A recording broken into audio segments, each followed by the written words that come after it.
The Grand Hall of the Vatican was bathed in a soft, golden light. The crowd gathered for the special address by Pope Francis, an event that had brought together some of the world's most powerful figures. At the front of the room, the Pope, dressed in his signature white robe, stood tall, speaking passionately about the future of humanity, the role of technology, and the ethical responsibility of those in power. Xavier Musk, 15 years old, sat quietly toward the back of the room, his eyes focused on the Pope. He was, in many ways, the typical teenage son of Elon Musk, privileged, sheltered, and yet carrying a weight no teenager should bear. The media was constantly watching him. Expectations from his father's world of billion-dollar ventures and high-tech innovations loomed over him like an ever-present cloud. But today wasn't about his father's legacy. It wasn't about rockets, electric cars, or AI. No, today was about something far more personal. Xavier had come to this event with a singular, haunting question in his mind, a question that had been gnawing at him for months. As the Pope finished his speech, the room grew quiet. The sound of camera shutters and whispers died down. The Pope smiled softly, a warm and inviting expression, before stepping back from the podium. His speech had ended, but the eyes of the room were still upon him, waiting for the next moment of action, the next word of wisdom. Xavier, who had been sitting in the shadows, stood up. His heart was pounding. His mind raced, but for once, it was clear. The question that had been trapped in his chest finally found its way to his lips. "Holy Father," Xavier's voice rang out, startling the room into silence. His words were simple, but they carried the weight of something much larger. How can I make sure the world becomes a better place? The question hung in the air, reverberating through the grand hall. It was a question so innocent, so pure, and yet so profound. For a moment, it seemed as though time stood still. No one moved. Even the Pope, typically composed, blinked in surprise. The audience waited.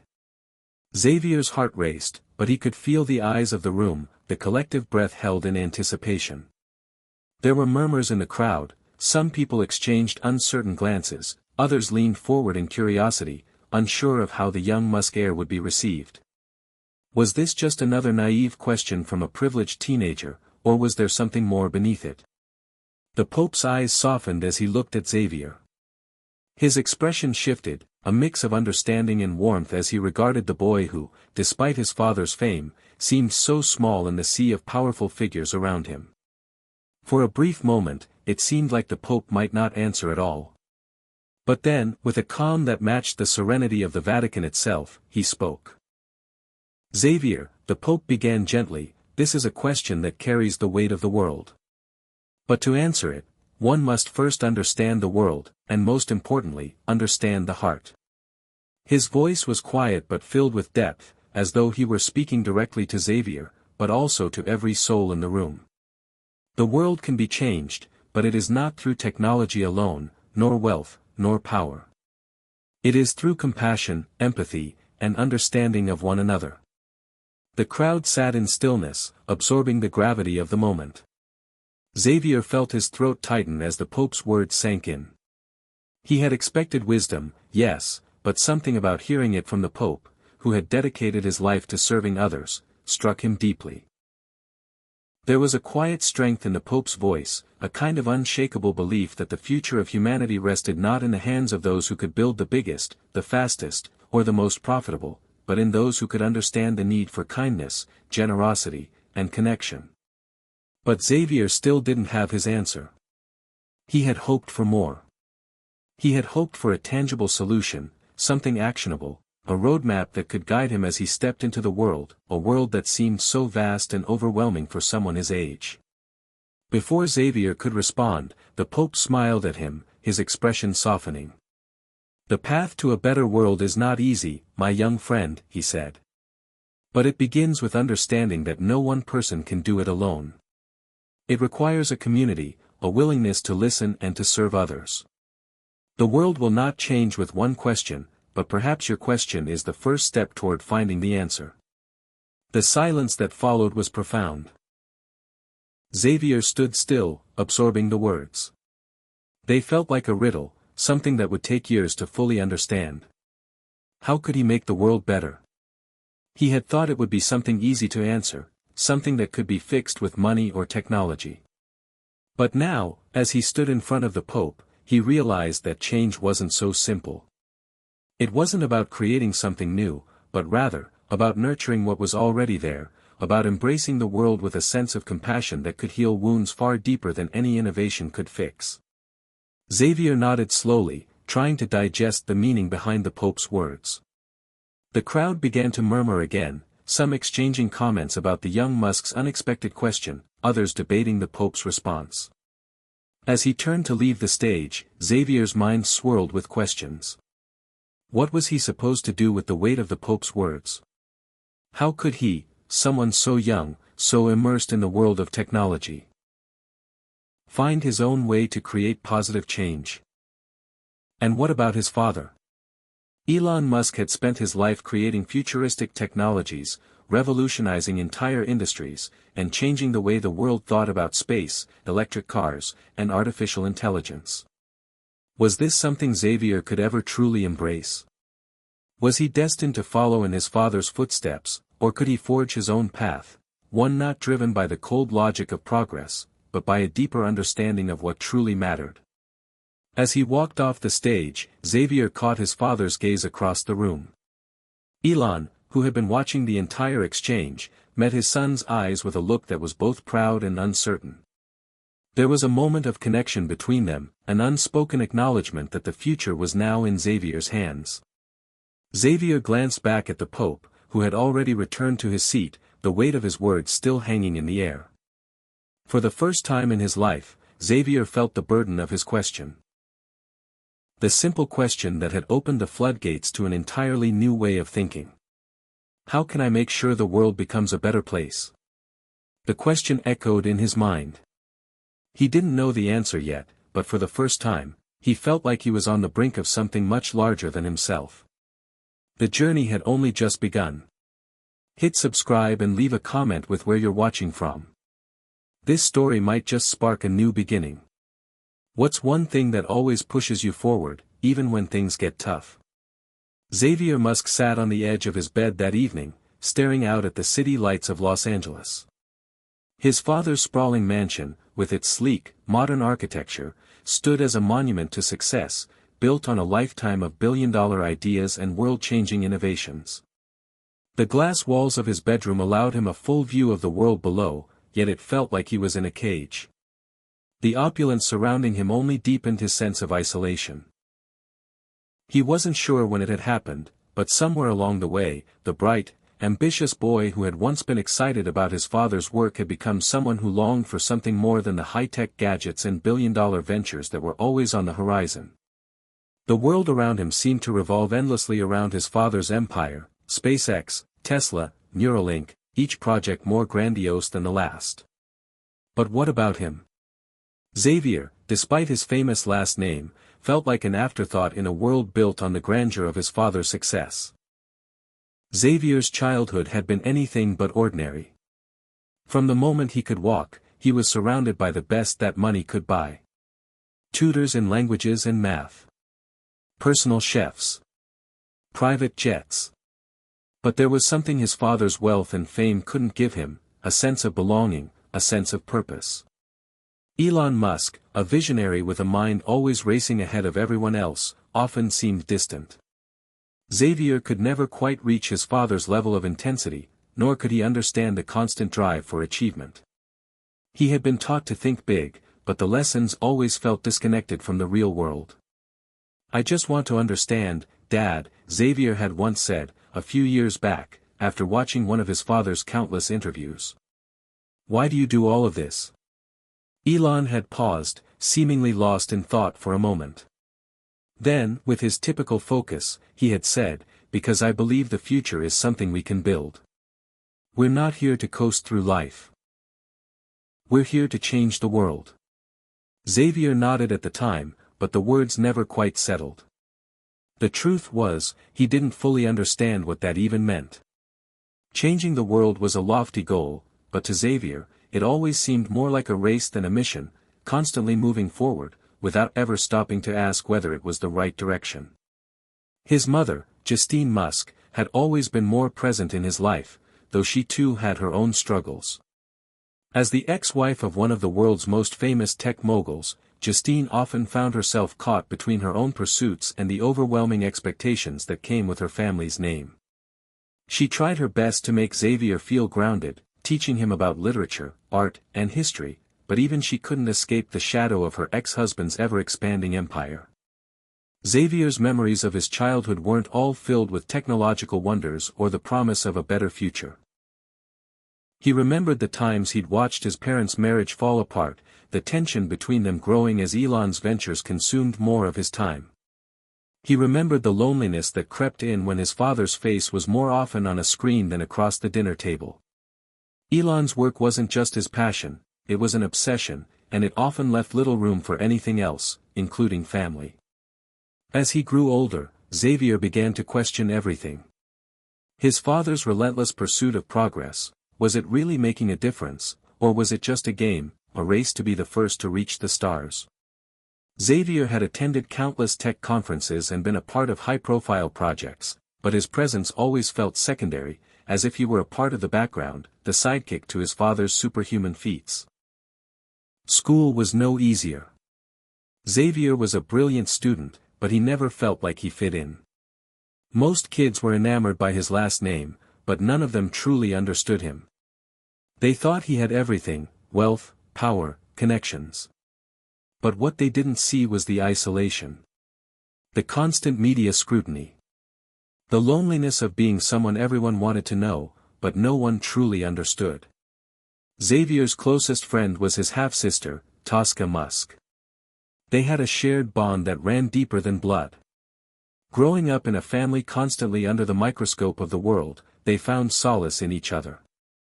Tosca was the one who would listen when Xavier was frustrated, who would remind him that he was more than just a name.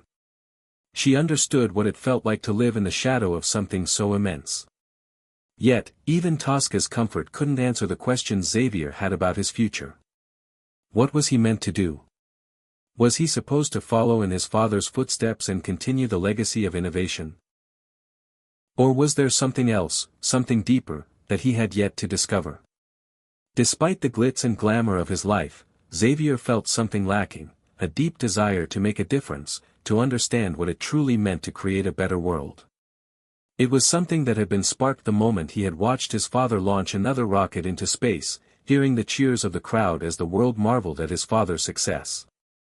But even as he stood at the edge of that world, staring at the stars his father so often reached for, Xavier felt small. He felt disconnected from the dream his father had painted for him. To change the world, to make it better, didn't seem as simple as building the next great technology or reaching new frontiers in space. There had to be more. There had to be a purpose beyond power, beyond success. As he sat in his room that night, Xavier ran his fingers over his phone, scrolling through social media, but none of it brought him peace. He looked at photos of his father at press conferences, giving speeches, shaking hands with world leaders. He saw his name mentioned alongside his father's in every headline, but it only made him feel further removed from the reality he longed to understand. The truth was, Xavier didn't just want to be Elon Musk's son. He wanted to be something more. He wanted to know how he could leave his own mark on the world, something meaningful that wasn't just a result of his father's legacy. It was a longing that had been building inside him for years, and it was a question that had haunted him every day. That question, the one that had been gnawing at him, finally surfaced in a moment of clarity. As he watched the Pope deliver his speech, Xavier realized something important. It wasn't about the technology. It wasn't about being a billionaire.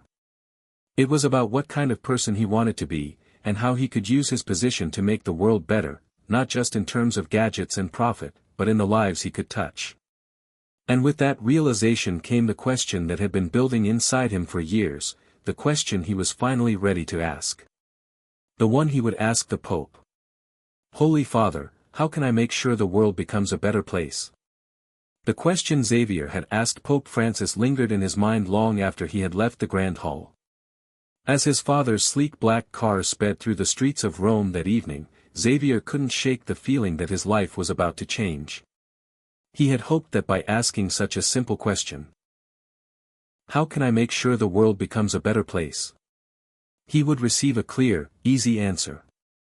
But instead, the Pope's words had left him with more uncertainty than ever. Xavier gazed out of the window as the city's lights blurred past, wondering whether he had made a mistake by asking the question. The Pope's answer had been kind, yet it felt like a puzzle with pieces he wasn't sure how to fit together. Compassion, empathy, and understanding. These words echoed in his mind, but they seemed so distant, so intangible in the face of the world he lived in, a world dominated by technology, billion-dollar industries, and constant media attention. The world his father had built was all about the future, progress, space exploration, electric cars, artificial intelligence, but it didn't seem to be about people, about the simple, human connections that could truly heal the world. How could he change the world when everything around him was so focused on the next big thing, on the next invention that would make the world faster, smarter, more efficient? Xavier sighed, his thoughts interrupted by the sound of his father's voice. "Did you feel that?" Elon asked from the front seat, his eyes never leaving the road. "Feel what?" Xavier asked, turning to look at his father. "The weight of the question you asked today," Elon said, his tone unusually reflective. "It wasn't just a question about technology or progress. It was about something bigger, something I think you're just beginning to understand." Xavier swallowed hard. "I don't know, Dad. It feels like the more I think about it, the less I understand." Elon's eyes flicked toward him for a brief moment before returning to the road. "You'll figure it out. The world isn't as simple as we like to make it. But you've got to remember, Xavier, the future isn't going to wait for us. We've got to create it." Xavier didn't reply immediately. His father's words had always been filled with certainty, with a kind of cool logic that left little room for doubt. But today, those words didn't feel as reassuring. They felt more like a weight pressing down on him, reminding him that he was expected to do something extraordinary. The legacy of his family, of his father, was something that was impossible to ignore, and the pressure to live up to that legacy was starting to feel suffocating. The car sped down the streets of Rome, its tires humming against the pavement, but Xavier's mind was far from the city outside. His thoughts were consumed by his father's expectations and the deepening sense of unease he felt. He wasn't sure if he could follow in Elon's footsteps, let alone surpass them. And yet, what else was there to do? What else could he be, if not the son of Elon Musk? Back at their hotel, Xavier went up to his room, his head spinning. He tossed his jacket on the bed and sat down at the desk, pulling out his phone. His fingers hovered over the screen, hesitating. He could feel the weight of the media, the eyes of the world, always waiting for him to do something remarkable. But what was he supposed to do? Was being Elon Musk's son enough? He glanced at the photo of his father on the screen, a picture from a SpaceX launch, Elon standing tall beside a rocket, his gaze fixed on the sky. Everyone knew Elon Musk was a genius, a visionary. But Xavier wasn't sure if he wanted to follow that path. What if he couldn't measure up? What if his ideas weren't grand enough? The thought of trying to change the world through technology, through inventions and machines, felt overwhelming. It was all too much. The silence of the hotel room was deafening. For the first time in a long while, Xavier felt alone in a way that his wealth, his fame, and his father's success couldn't fix. It was then that his phone buzzed with a notification. It was a message from Tosca. "I saw what happened today, X. I'm proud of you for asking that question. Just remember, it's okay not to have all the answers. You're still figuring it out. We all are. Love you." Xavier smiled weakly at the message. Tosca had always been his rock, the one person who understood him. She didn't care about the fame or the fortune. She cared about him, the real Xavier. The one who wasn't bound by expectations. Xavier typed back a quick reply, feeling the weight in his chest slowly lighten. Thanks, TOS. But I don't know if I'm ready to figure it out. What if I can't live up to all this? What if I'm not cut out for it? He paused, staring at the message. His fingers hovered over the screen, unsure of what to say next. The truth was, he was terrified. Terrified of failing, terrified of being compared to his father, terrified of living in a world that didn't seem to have a place for someone like him. But then, as if to reassure himself, he typed a final line, "I'll figure it out. I have to." The next day, Xavier's mind was still clouded with uncertainty as he walked through the streets of Rome with his father, taking in the beauty of the city's history and culture. The ancient buildings and cobbled streets seemed like a world apart from the fast-paced, high-tech world of Silicon Valley, and for the first time in a while, Xavier felt a sense of calm. Maybe it wasn't about technology, or wealth, or creating the next big thing. Maybe it was about something more simple. Maybe it was about understanding the world he lived in, and how he could truly contribute to it. As they approached a small cafe in the heart of the city, Elon turned to Xavier, his eyes bright with an intensity that Xavier had come to know well. "Xavier," Elon began, his voice calm but firm. "I know this is a big question. But it's an important one. Your mother and I have always told you that you're capable of greatness. But greatness isn't always about what you can build. Sometimes it's about what you can give." Xavier stopped walking, his eyes meeting his father's. For the first time, he saw something different in Elon's expression.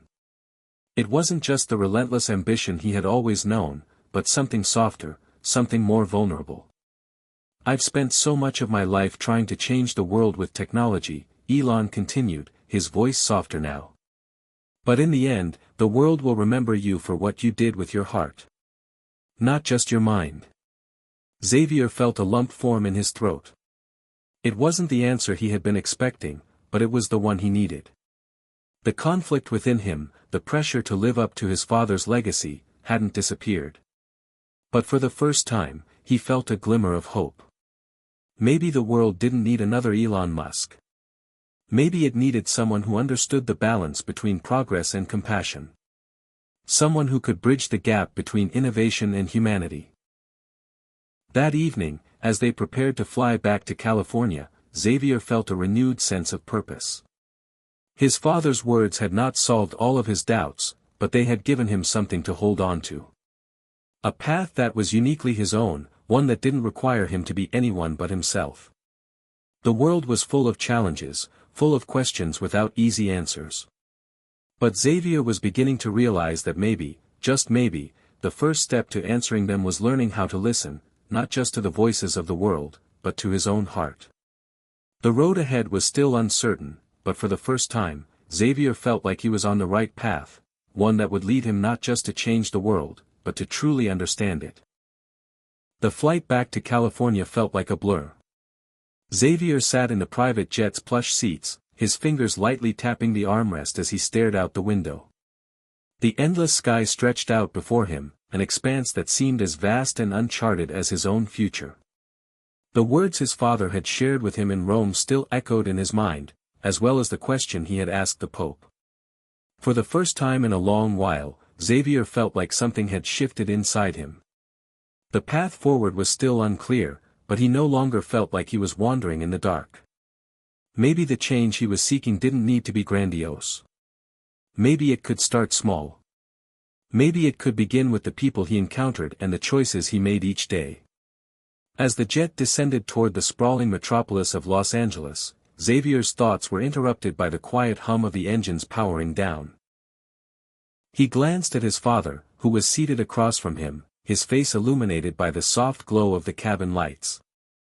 Elon Musk, as always, seemed to be thinking 10 steps ahead, his mind racing toward the next challenge, the next big idea. "Dad," Xavier said quietly, unsure of how to frame his thoughts. "Do you ever feel like the world is moving faster than you can keep up with? Like there's a point where we just lose touch with what really matters?" Elon didn't answer immediately. He turned toward the window, watching the lights of the city twinkle below. After a long pause, he spoke, his voice uncharacteristically thoughtful. The world is always moving forward, Xavier. But that doesn't mean we have to rush. Sometimes, it's about finding the moments that matter. Slowing down to see the things that are easy to miss in the pursuit of the bigger picture. Xavier nodded, absorbing his father's words. There it was again. The idea that his father was more than just a man driven by technology and ambition. There was a depth to Elon that he had rarely seen, a side that had been obscured by the overwhelming demands of his success. Xavier realized that, perhaps, the answer to his question wasn't just about technology or business, it was about connection.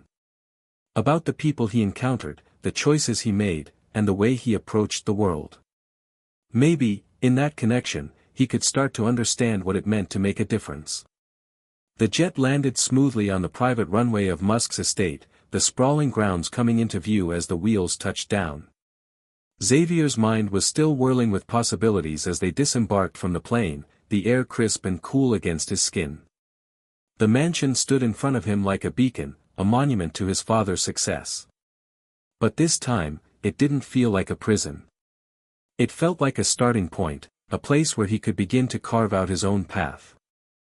As they made their way into the house, Elon's phone buzzed in his pocket. He glanced at it quickly, then slid it back into his coat. "There's always something," he said with a half-smile. "I'll be in my office if you need me." Xavier nodded and walked upstairs to his room, feeling the weight of his thoughts pressing down on him again. His father had shown him the importance of focus and ambition, but now, Xavier wasn't sure where those traits fit into his own life. Was he supposed to follow in his father's footsteps? Or was it time for him to create his own legacy? The feeling of pressure, of expectations, was always there, looming over him like a shadow. Sitting down at his desk, Xavier picked up his phone. He scrolled through his messages again, looking for something, anything, that might offer him some clarity. There was a message from Tosca, and he quickly opened it. "How's the headspace? You've been quiet lately. You okay?" Xavier smiled to himself, grateful for his sister's constant support. She always seemed to know when he was struggling, even from a distance. He quickly typed back. "Just thinking a lot. You were right about Rome. But I'm still trying to figure out what comes next." "That's okay. You don't have to figure it all out in a day. Take it one step at a time. And remember, you're not alone in this. Whatever you decide, I'm here." Xavier read the message again, the words giving him a sense of comfort he hadn't realized he needed. Tosca was right, he didn't have to have all the answers. He could take his time. He could make mistakes. And, most importantly, he didn't have to shoulder the weight of his father's legacy alone. He had people who cared about him, people who saw him for who he really was, not just as the heir to a tech empire, but as Xavier, the person. That night, as Xavier lay in bed, staring up at the ceiling, he felt a shift within himself. The pressure he had been feeling began to loosen. He didn't need to figure everything out right away. But he did need to start somewhere. The world was full of problems, problems that technology alone couldn't solve. He could use his position to bring attention to those issues, to be a voice for change. But it wasn't going to be easy. It wasn't going to be an overnight transformation. And it wasn't going to happen by following the same path his father had carved out. It would take time, but Xavier was beginning to understand that the journey wasn't just about finding the solution, it was about discovering what it truly meant to live a meaningful life. The next morning, Xavier made a decision. He would start small. He would begin by focusing on the people who needed help the most. There were communities out there struggling, people who didn't have access to the kinds of technology and resources that had shaped his entire life. He didn't need to be a tech mogul to make a difference. He just needed to listen, to connect, and to be a part of something bigger than himself. And so, Xavier began reaching out. He contacted local organizations working on social justice issues, poverty alleviation, and education reform. He wanted to understand what real change looked like on the ground, what it meant to actually help people, not just build the next big thing. Days turned into weeks, and Xavier found himself increasingly immersed in this new world of activism and outreach. He was still unsure about how he could make a long-term impact, but each conversation, each new connection, gave him a sense of purpose he hadn't felt before. For the first time in his life, Xavier felt like he was truly using his position to create something that mattered, not just in the headlines, but in people's lives. But even as he began to build these new connections, the question still lingered: what would happen next? Would he continue down this path of service, or would he return to the high-tech world of his father's empire? The answer, Xavier knew, would come in time. The important thing was that he had finally taken the first step toward finding it. As he looked out over the California horizon that evening, Xavier felt a sense of peace that had eluded him for so long. The road ahead was still uncertain, but for the first time, he felt like he was on the right path. A path of discovery, of understanding, and of making a real difference in the world. And maybe, just maybe, that was all that truly mattered. It had been several weeks since Xavier began reaching out to various organizations and social initiatives, diving deep into projects focused on poverty alleviation, education reform, and social justice. His life had started to take a different shape, as he spent his days meeting with activists, attending community events, and talking to people who were fighting battles he had never truly understood before. He found solace in these moments, in the shared experiences of those striving for change, but there was also a heavy weight on his heart. The intensity of what he had chosen to engage with began to wear on him. The more he learned about the struggles that existed outside the comfortable bubble of his upbringing, the more overwhelmed he felt. The problem seemed too big. How could one person, even someone with his resources, truly make a difference in the face of such systemic and deeply entrenched issues? One afternoon, Xavier met with a woman named Maria, who was leading a grassroots organization dedicated to providing education for homeless children. She had taken him to a small community center in downtown Los Angeles, where volunteers were teaching basic skills to kids who had fallen through the cracks of the public education system. The kids, most of them between the ages of 7 and 12, greeted him with wide eyes and a mix of curiosity and excitement. Xavier smiled awkwardly and tried to connect with them, but it was clear they had seen a lot more hardship than he could even fathom. Their laughter and energy were infectious, but it was the quiet moments, the moments when they spoke of their parents, of their dreams, and of the things they wanted for their future, that struck Xavier to his core. Maria pulled him aside after the session, her face lined with both exhaustion and determination. "You see what I mean?" she asked softly, her eyes scanning the room. "These kids deserve better. But they're stuck in a system that doesn't care about them. We're doing what we can, but it's not enough." Xavier's heart sank as he nodded. He could feel the weight of her words in his chest. It wasn't just about charity or providing resources. It was about changing a system that had failed these children long before they even had a chance. Later that evening, after the visit, Xavier walked back to his car in silence, his thoughts swirling. The laughter of the kids still echoed in his mind, and the weight of their futures pressed on him. How could he, someone who had been raised in the lap of luxury, begin to understand the kind of suffering that existed in the world? How could he even begin to make a dent in something so large and complicated? He found himself on the phone with Tosca that night, needing to talk it through. "TOS, I don't know what to do anymore," he admitted, his voice strained.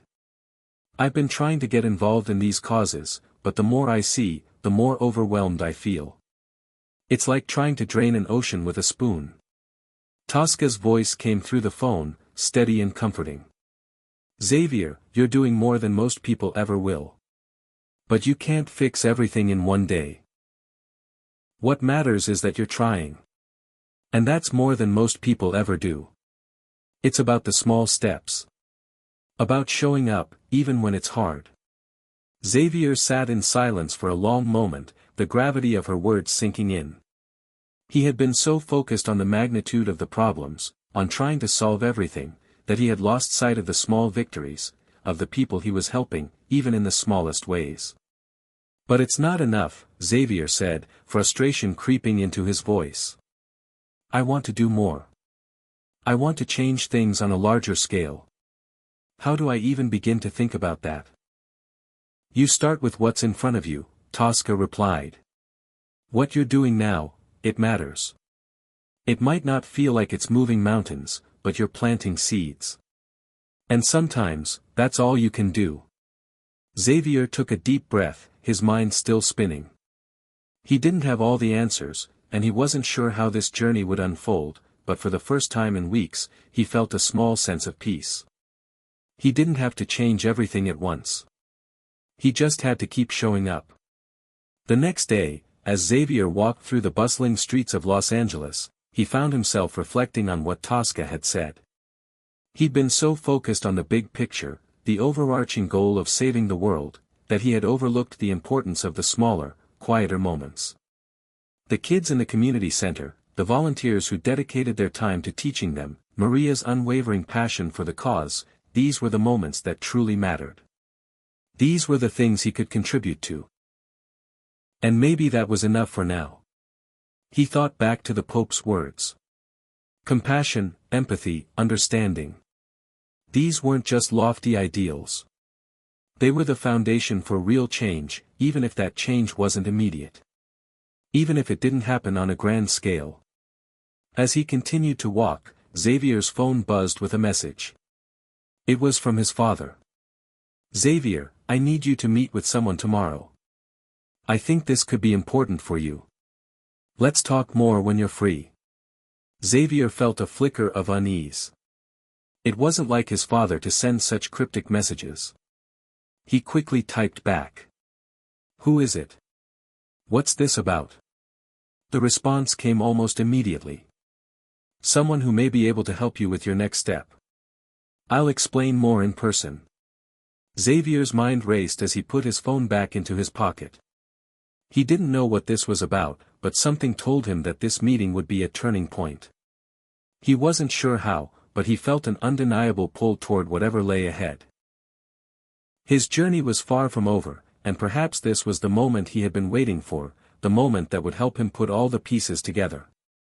The following day, Xavier met his father at a sleek downtown office building, one of the many properties Elon had acquired over the years. The meeting room was large, modern, and minimalist, with floor-to-ceiling windows offering a panoramic view of the city. Xavier sat across from his father, who was looking at something on his tablet.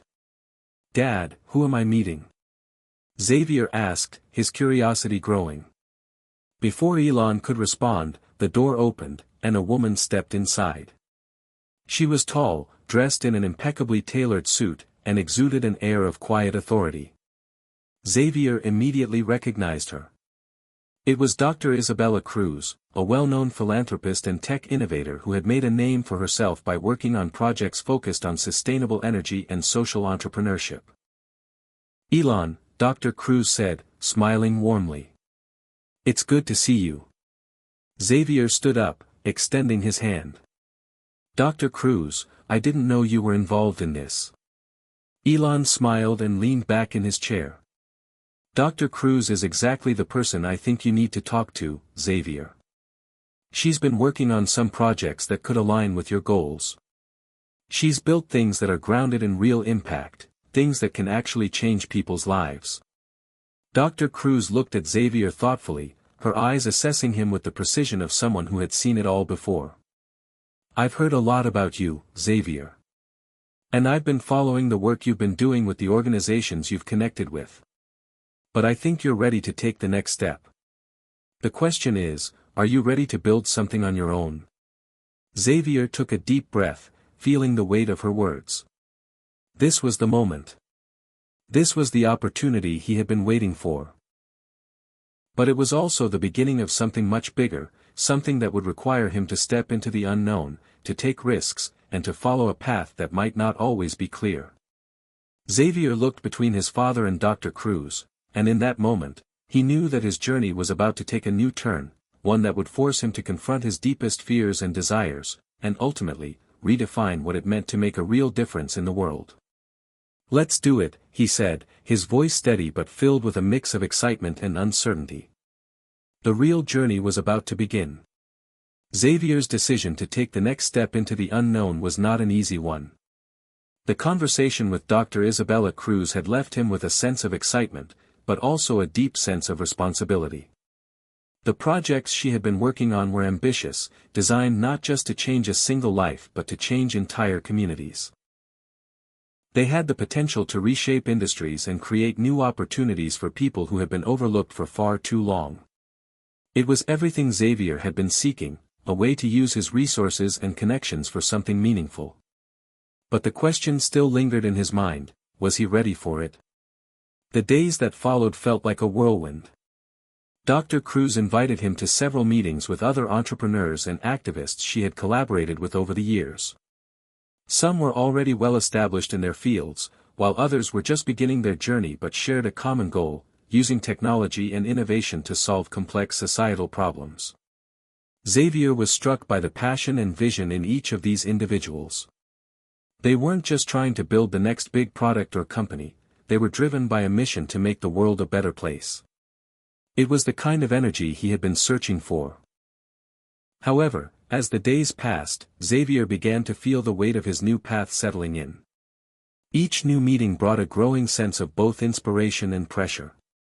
The stakes were high, and there was no turning back. The idea of creating a tech-based solution for social good was both exhilarating and daunting. Xavier's mind often raced with questions: how would he balance this new venture with the expectations of his family and his father's empire? Was he equipped to lead such an ambitious initiative?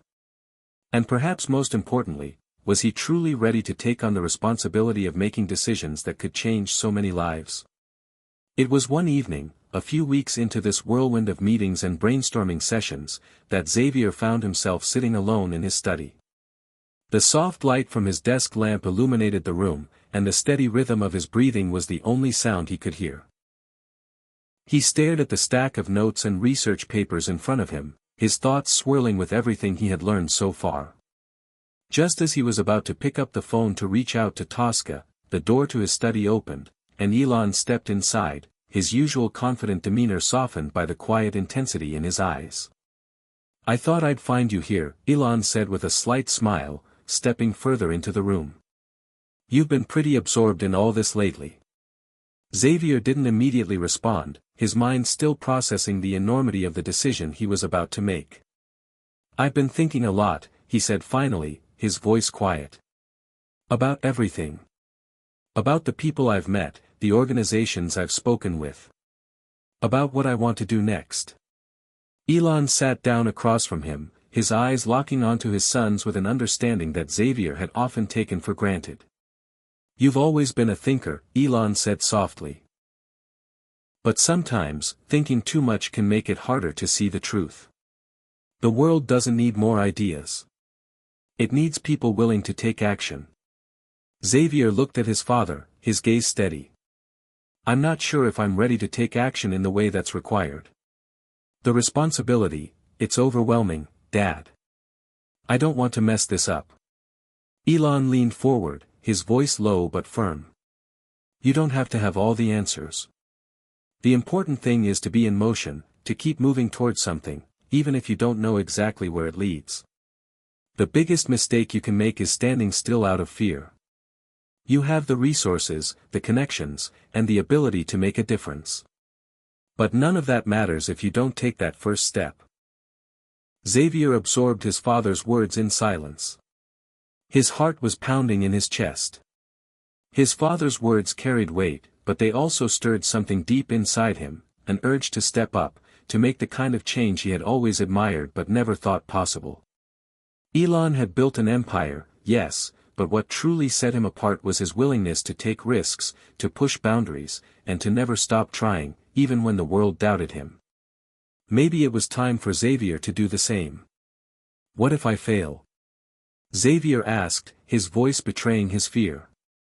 Elon gave him a small, knowing smile. "Failure is just another step toward success. No one who ever achieved anything worthwhile did so without stumbling along the way. It's part of the process." What matters is how you get back up. Xavier sat back in his chair, the weight of his father's words settling in. He had always admired Elon's unwavering belief in pushing forward, even when it seemed impossible. Perhaps it was time for him to embrace that mindset as well. That night, as Xavier lay in bed, he couldn't shake the feeling that he was standing at a crossroads. The decision he was about to make would change the course of his life forever. He had a choice: stay in his comfort zone, where everything was familiar and secure, or take a leap into the unknown, knowing that the road ahead would be filled with challenges and uncertainty. But for the first time in a long while, Xavier felt the spark of excitement in his chest. He was ready for the challenge. The next morning, Xavier called Dr. Cruz and told her he was ready to get involved. He would start with a pilot program in Los Angeles, something small but impactful. He would work with local communities to implement sustainable solutions for education, healthcare, and clean energy. It wasn't going to be easy, and it certainly wasn't going to be fast. But it was a start. Over the next few weeks, Xavier threw himself into the project with a passion he hadn't known he had. He worked alongside Dr. Cruz and a team of dedicated experts, brainstorming ideas, raising funds, and collaborating with local activists. The process was slow, and there were countless setbacks along the way, but every small victory felt like a step forward, a step toward a larger goal. Xavier realized that the road to real change wasn't paved with perfection, it was paved with persistence. But despite the progress, there were moments when doubt crept in, especially when things didn't go according to plan. He'd often find himself thinking about the kids he had met in the community center and wondering if this was enough. Was this truly going to change their lives? Was this really the difference he had been searching for? One day, during a meeting with community leaders, Xavier received a call from his father. "Xavier," Elon's voice crackled through the phone, "I've been thinking. There's a new opportunity for you, something bigger. It's time we take this to the next level. Let's discuss it when you get back." Xavier was caught off guard. He had barely begun to scratch the surface of his current project, and yet, his father was already thinking about scaling it up. Was he ready for that? Was it time to take it to a global level? As he sat in the meeting room, the weight of Elon's words hung in the air. This could be the moment that would define his journey. The choice was his: continue on the path he had started, or take the leap into something even bigger. But either way, Xavier knew that his journey of change was just beginning. The crossroads had arrived, and now, it was up to him to decide which path to take. The days following Elon's call were a blur. Xavier couldn't shake the feeling that he was at a pivotal moment in his life. His project in Los Angeles was growing. Small, but steady. The pilot programs were starting to take shape, with some early successes that hinted at what was possible. Yet, in the back of his mind, the conversation with his father lingered, a constant reminder that there was more on the horizon. He couldn't help but feel the pull between two worlds. On one side was the grassroots effort he had poured his heart into, the local communities he had connected with, the individuals he had met who inspired him to keep going. On the other side was the undeniable opportunity to scale up, to take his mission to a larger stage, with his father's vast resources and network at his disposal. The question that gnawed at him was whether he was ready to make that leap, to expand beyond the small victories he was finding and face the challenges of running something on a global scale. That evening, Xavier sat at his desk, scrolling through notes, trying to organize his thoughts. The weight of the decision hung over him like a storm cloud, and for the first time in weeks, he felt paralyzed. He thought about the children he had met, their smiles and laughter, the hope they had in their eyes. They were why he had started this journey, why he had chosen to make a difference in the first place. But could he really make an impact on a larger scale without losing the human connection, the sense of community that had grounded him? "Hey," Tosca's voice came through the phone, pulling him from his thoughts. "You all right? You've been quiet lately." Xavier leaned back in his chair, staring out the window at the city lights twinkling below. "I don't know, Tos. I'm at a crossroads, and I don't know what to do." My dad wants me to take this project global, to really scale it up, but I'm scared that I'll lose the personal connection.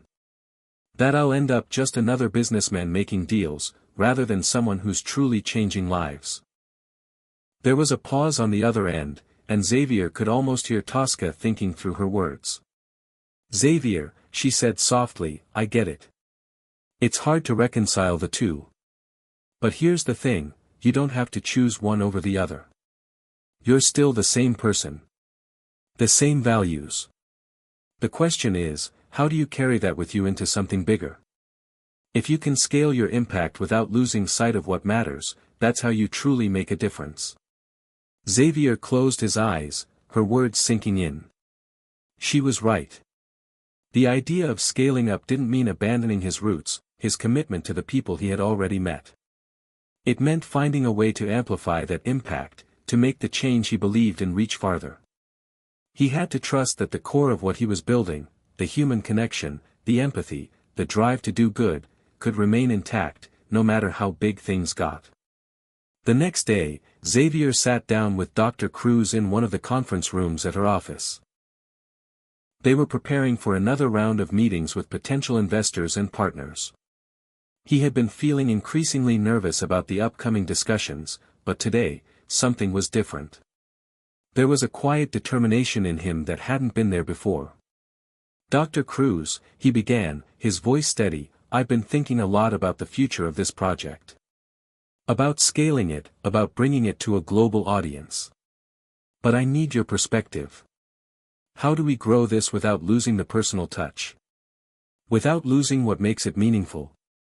Dr. Cruz looked at him with a thoughtful expression. She had seen young entrepreneurs come and go, many of them eager to expand without truly understanding the complexities involved. But Xavier was different. He had the heart and drive, but he also had the humility to seek advice, to look for guidance. You're asking the right questions, Dr. Cruz said, leaning forward. Scaling a project isn't just about increasing numbers or reaching more people. It's about expanding the mission and staying true to the core values. It's about building systems that allow you to maintain the connection with the communities you're working with, even as you grow. If you're focused on creating real change, on helping people at the most personal level, then that's the foundation of everything you do. Xavier nodded, feeling the weight of her words. The challenge wasn't about avoiding growth, it was about ensuring that the human aspect, the empathy and the care, remained front and center as he moved forward. Later that day, after the meetings had wrapped up, Xavier found himself back in his car, driving through the city, reflecting on everything he had learned. He realized that the leap his father had suggested wasn't a leap into something that would strip him of his values. It was a leap into a new challenge that would allow him to reach more people, more communities, in ways he couldn't have imagined when he first started. The stakes were higher, the risks were greater, but the potential for impact was even more profound. That night, he sat down with his father at their usual dinner table, the conversation light at first. But as the meal wound down, Xavier felt the familiar tension building in his chest. The decision that had been weighing on him for days was now unavoidable. Dad, he began, his voice steady but filled with conviction, I'm ready. Let's take this to the next level. Let's scale this project globally. But I need your help, your guidance, to make sure we do it right. I can't do this alone. Elon looked up from his plate, a hint of a smile on his lips. I've been waiting for you to say that. Xavier felt a wave of relief wash over him. He was finally stepping into his own, trusting his instincts, and embracing the challenge ahead. It wasn't going to be easy, and it certainly wouldn't be without its sacrifices, but for the first time in a long time, Xavier felt like he was on the path he was meant to be on. As the evening drew to a close, Xavier's phone buzzed with an incoming message. He glanced down at it, expecting it to be a business inquiry or a follow-up from a partner. But when he saw the name on the screen, he froze. It was a message from Maria, the woman who had introduced him to the children at the community center in Los Angeles. His heart skipped a beat as he opened the message.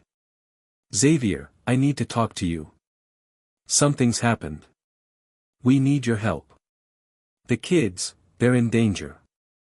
A cold chill ran through him as he read the message. His mind raced. What had happened? What danger were the children in? He didn't know the full story yet, but one thing was clear, this was the moment he had been preparing for. His leap into something bigger had just taken on a new urgency.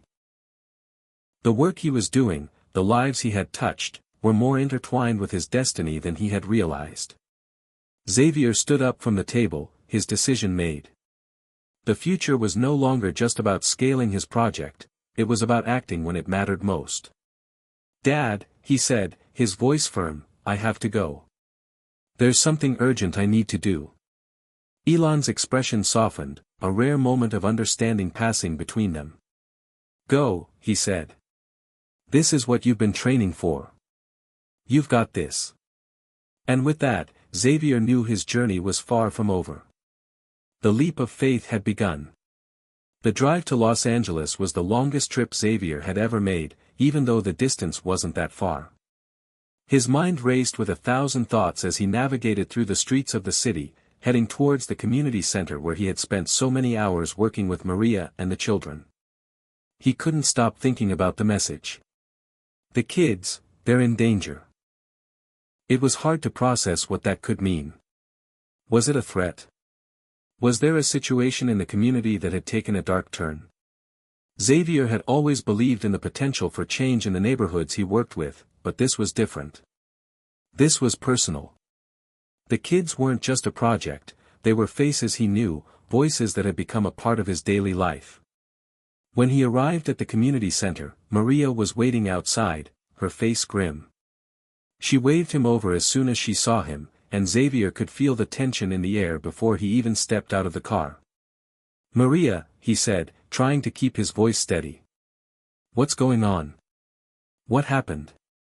Maria glanced around, ensuring no one was listening, and then led Xavier into the center. Inside, it was quieter than usual. There was no sound of laughter or chatter, and the kids weren't playing or working on their school projects like they usually did. The staff members seemed more on edge than he'd ever seen them, whispering in hushed tones as they went about their work. She closed the door behind them. "We've got a problem, Xavier. A big one. There's been a surge in violence in the area, gangs moving into the neighborhoods around here. And one of their recruiters has been making threats toward the kids. Specifically, the ones who've been involved in the program." Xavier's stomach tightened. He could hardly believe what he was hearing. The program had been a safe haven, a place for the children to escape the harsh realities of their environment, to dream of something better. To hear that the very thing they were building was now under threat, by the very forces they had been trying to escape, was a punch to the gut. "Who's making the threats?" Xavier asked, his voice strained. Maria looked down, clearly struggling with her own emotions. "One of the local gang leaders, Antonio Vega. He's been trying to recruit kids into the gang, but the ones in our program have been resisting. That's why they're threatening them. They want to send a message." Xavier felt a surge of anger rise in him, but he pushed it down. This wasn't the time for anger. He had to think clearly. What can we do? How can we protect them? Maria shook her head, her face pale. We've tried to go through the proper channels, police, local authorities. But there's corruption. Some of the officers are on the gang's payroll. I've been trying to keep the kids safe, but we're running out of time.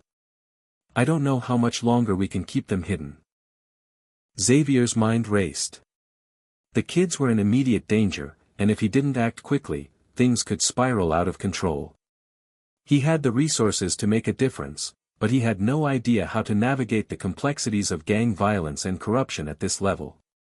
His usual solutions, the tech-driven strategies he'd been working on, didn't seem to apply here. This was raw, real-world danger, and he wasn't sure how to fight it. But then, something clicked inside him. He wasn't just a businessman anymore, he was someone who had a responsibility to these kids. He had to use everything at his disposal to protect them, not just for their safety, but for the future he was trying to build for them. I'm not leaving until this is handled, Xavier said, his voice steady now, filled with resolve. We'll make a plan. I'll do whatever it takes to keep them safe. Maria looked at him, her eyes wide with a mix of surprise and gratitude. You're serious? I've come too far to turn back now, Xavier replied. Let's figure this out. Over the next few hours, Xavier and Maria brainstormed ideas to safeguard the children. They enlisted the help of the community's leaders, including activists, former law enforcement officers who had fallen out with the corrupt system, and local families who were willing to step up and help protect the kids. But even with all the support they gathered, they knew they couldn't keep the children safe for long without making a bigger statement, without calling in the resources that Xavier had at his disposal. Xavier made the call to his father.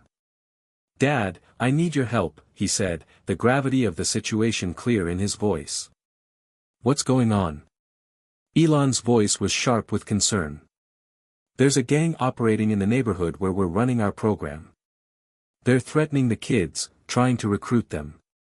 The police are either too corrupt to help or too afraid. We need to intervene.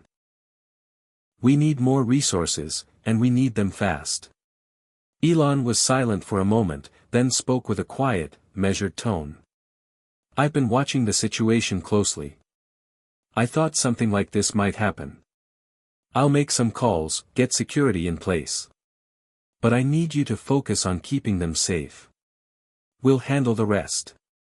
Xavier felt a surge of relief wash over him.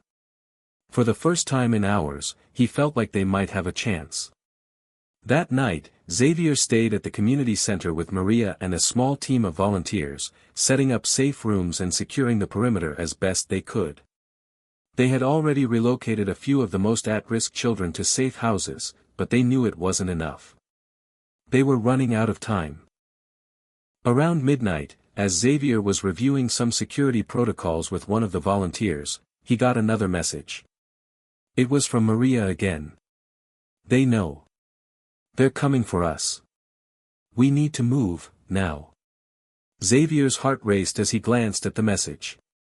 They're coming for us. He turned to the team, his voice urgent. It's time. We need to get everyone out of here, now. They moved quickly, gathering the children and getting them into transport vehicles, heading toward the safe houses that had been set up. Xavier's mind raced as he tried to think of every possible way to keep them safe, every route, every potential risk. As the convoy of vehicles moved through the darkened streets of Los Angeles, Xavier's phone buzzed again. It was a simple text, but it carried so much weight. Stay safe. We're all with you. It was from his father. Xavier took a deep breath, the words filling him with a sense of purpose. He wasn't alone in this. Not anymore. The fight was just beginning, and no matter what happened next, he would do whatever it took to protect these kids. His path had led him here, to this moment of action, and he wasn't going to stop until the job was done. As the convoy disappeared into the night, Xavier knew one thing for certain: this was no longer just about creating a better future. It was about protecting that future, at all costs. And that meant facing down the darkness with everything he had. The battle had only just begun. The night felt like it was closing in around Xavier. The streets of Los Angeles, typically filled with the noise of the city, were eerily quiet as the convoy sped through the darkness. The headlights cut through the shadows, casting long, haunting beams on the streets as the group moved towards the safe houses. Xavier sat in the front of one of the vehicles, his mind racing. He could feel the weight of the situation pressing on him, the urgency of every second, the lives depending on him.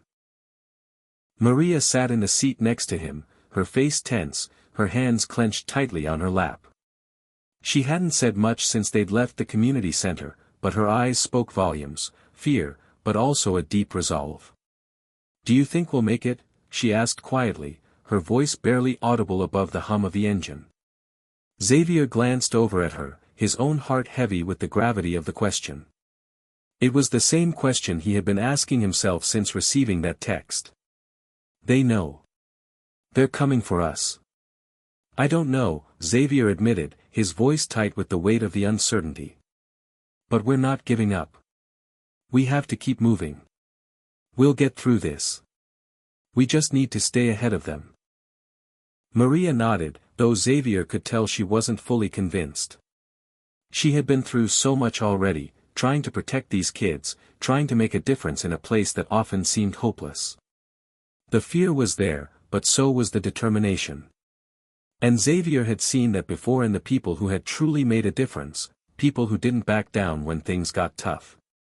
The convoy took a sharp turn into a quieter, residential area, and Xavier's phone buzzed again. He pulled it out of his pocket quickly, not bothering to check the screen. He already knew who it was from. "Dad," Xavier muttered as he tapped the screen, bringing the message up. His father's words were direct, as always. "I've made contact with the right people. We have backup on the way. You need to keep the kids safe for the next few hours. After that, we'll have a plan. Stay sharp.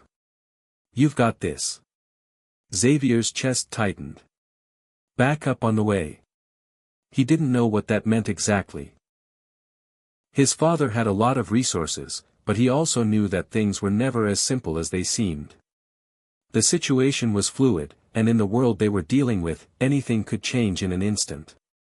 Still, it was the reassurance he needed. His father was in it with him, and together they had the resources to face down whatever was coming. They reached the safe house just as dawn was starting to break. The building was a small, nondescript house in the outskirts of the city, far from the violence that was escalating in the neighborhood. As the convoy rolled to a stop, Xavier felt a small measure of relief. The kids were safe for now. But as they began unloading the children and ushering them inside, Xavier couldn't shake the feeling that the worst was yet to come. The next few days were a blur of planning, securing the perimeter, and making sure the children were kept as safe and comfortable as possible. Despite their best efforts, it became clear that the gang wasn't going to give up easily. Antonio Vega, the gang leader, wasn't just an ordinary criminal. He was ruthless, a man who would do anything to recruit new members, to cement his control over the area. The tension was palpable, like a storm on the horizon waiting to break. Xavier was on edge. His every instinct told him that time was running out. He was relying on his father's connections to get the protection they needed, but in the back of his mind, he was always wondering, how long could they hold out? One evening, as he was reviewing security footage and discussing strategy with Maria, the phone rang. It was a local contact, a former police officer who had turned to activism after leaving the force. "Xavier," the voice on the other end said, his tone urgent, "we've got a problem. Vega's men are closing in on the safe house. I don't know how they found out where you're hiding, but they're coming for you. You need to move the kids, and you need to do it fast." Xavier's blood ran cold. "So it begins." "Thanks for the heads up," Xavier said, keeping his voice even. "How much time do we have?" "Maybe an hour, maybe less," the voice on the other end said. "They're tracking movement, so be quick. There's a warehouse on 4th and Maple. I'll make sure it's cleared out for you, but you've got to move now." Xavier slammed the phone down and turned to Maria, who had been standing nearby. Her face was pale, but her eyes were sharp, filled with the same fierce determination that Xavier had come to rely on. "We need to move," he said. "Get the kids ready. We've got maybe an hour." Maria didn't hesitate. "I'll tell the staff. We'll get them out, no problem." Xavier grabbed his jacket, his mind racing as he processed the new information. The gang was closing in, and their cover was about to be blown. They had to move quickly, without making a sound. There couldn't be any slip-ups. If Vega's men found them now, it could all be over. Within minutes, Xavier was overseeing the evacuation. The kids were quietly gathered into vehicles, their faces anxious but calm as they followed instructions. The safe house, which had felt like a refuge only hours before, now felt like a ticking time bomb. Maria's phone buzzed, and she quickly glanced at the screen before looking at Xavier. "It's done," she said. The warehouse is ready. We're good to go. Xavier nodded, his throat tight. They moved the children through the back exit, leading them down the street to the waiting vehicles. Xavier felt the weight of the responsibility in every step he took, his heart pounding in his chest. They couldn't afford to make a mistake. As they neared the warehouse, Xavier's phone rang again. This time it was a call from his father. Xavier, Elon's voice came through, low and steady. I've got eyes on Vega's crew.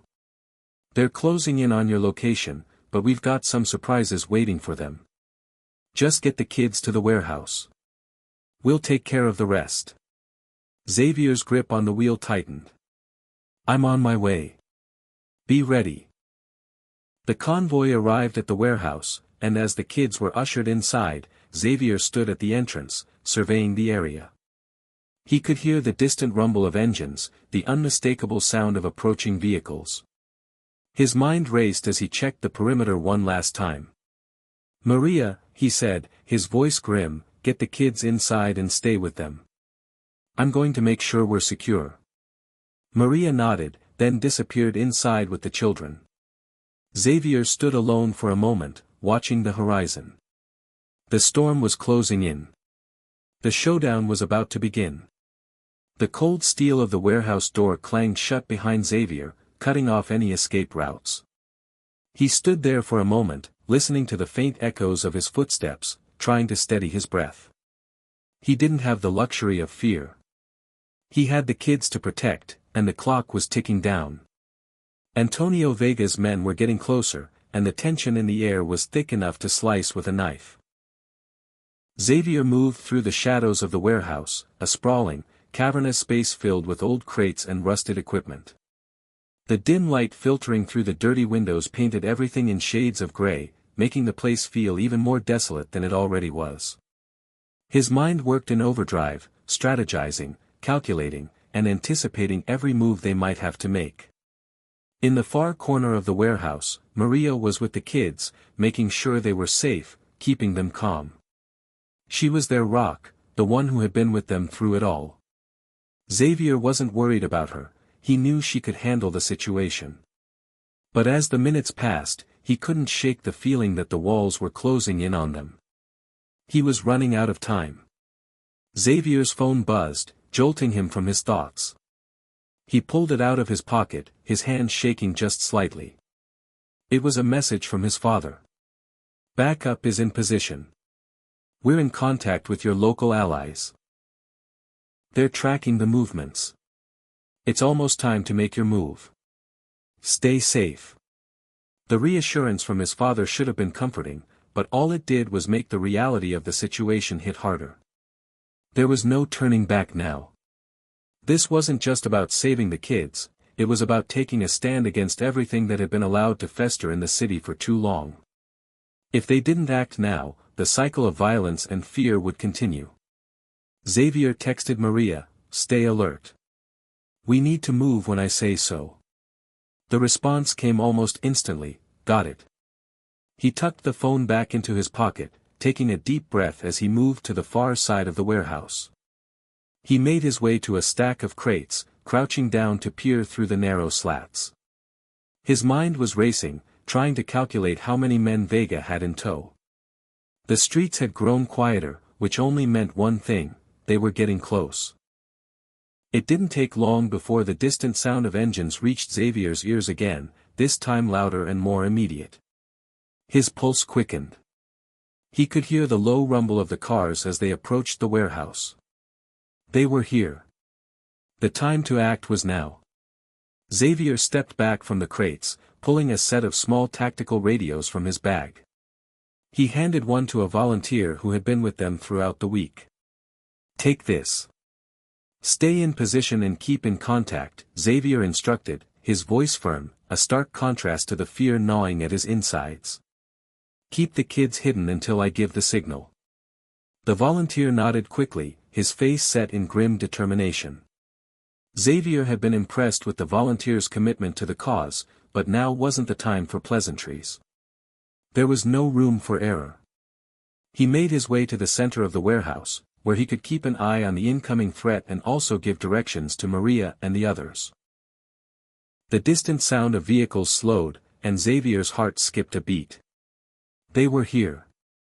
His fingers gripped the edges of a rusted beam as he stood tall, his mind focused, cutting out all distractions. He could feel the energy in the air shift, the moment of action was upon them. Xavier looked around one last time, ensuring everything was in place. The windows were covered, and the kids were hidden well within the depths of the warehouse. The plan had been simple: move quickly, and use the layout of the warehouse to their advantage. If Vega's men were looking for trouble, they were about to find it. Then came the crunch of tires on gravel.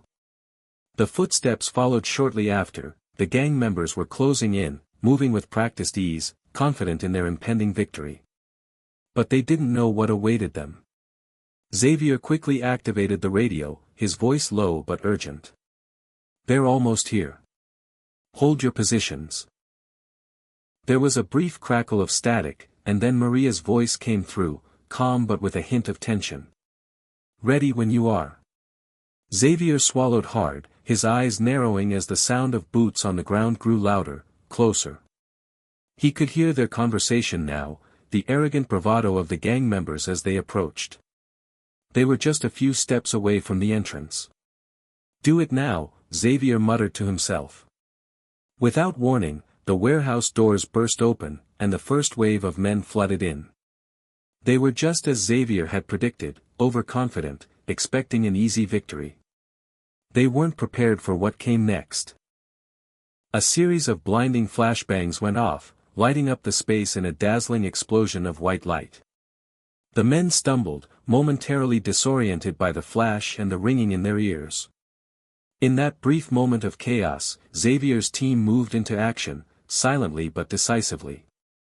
Maria and the volunteers had already positioned themselves behind cover, and they began to move quickly, ushering the children deeper into the heart of the warehouse. Meanwhile, Xavier moved through the shadows, his mind focused on the task at hand.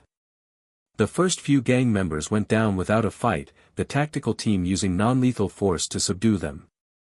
Xavier wasn't interested in starting a war, he just needed to hold them off long enough for backup to arrive.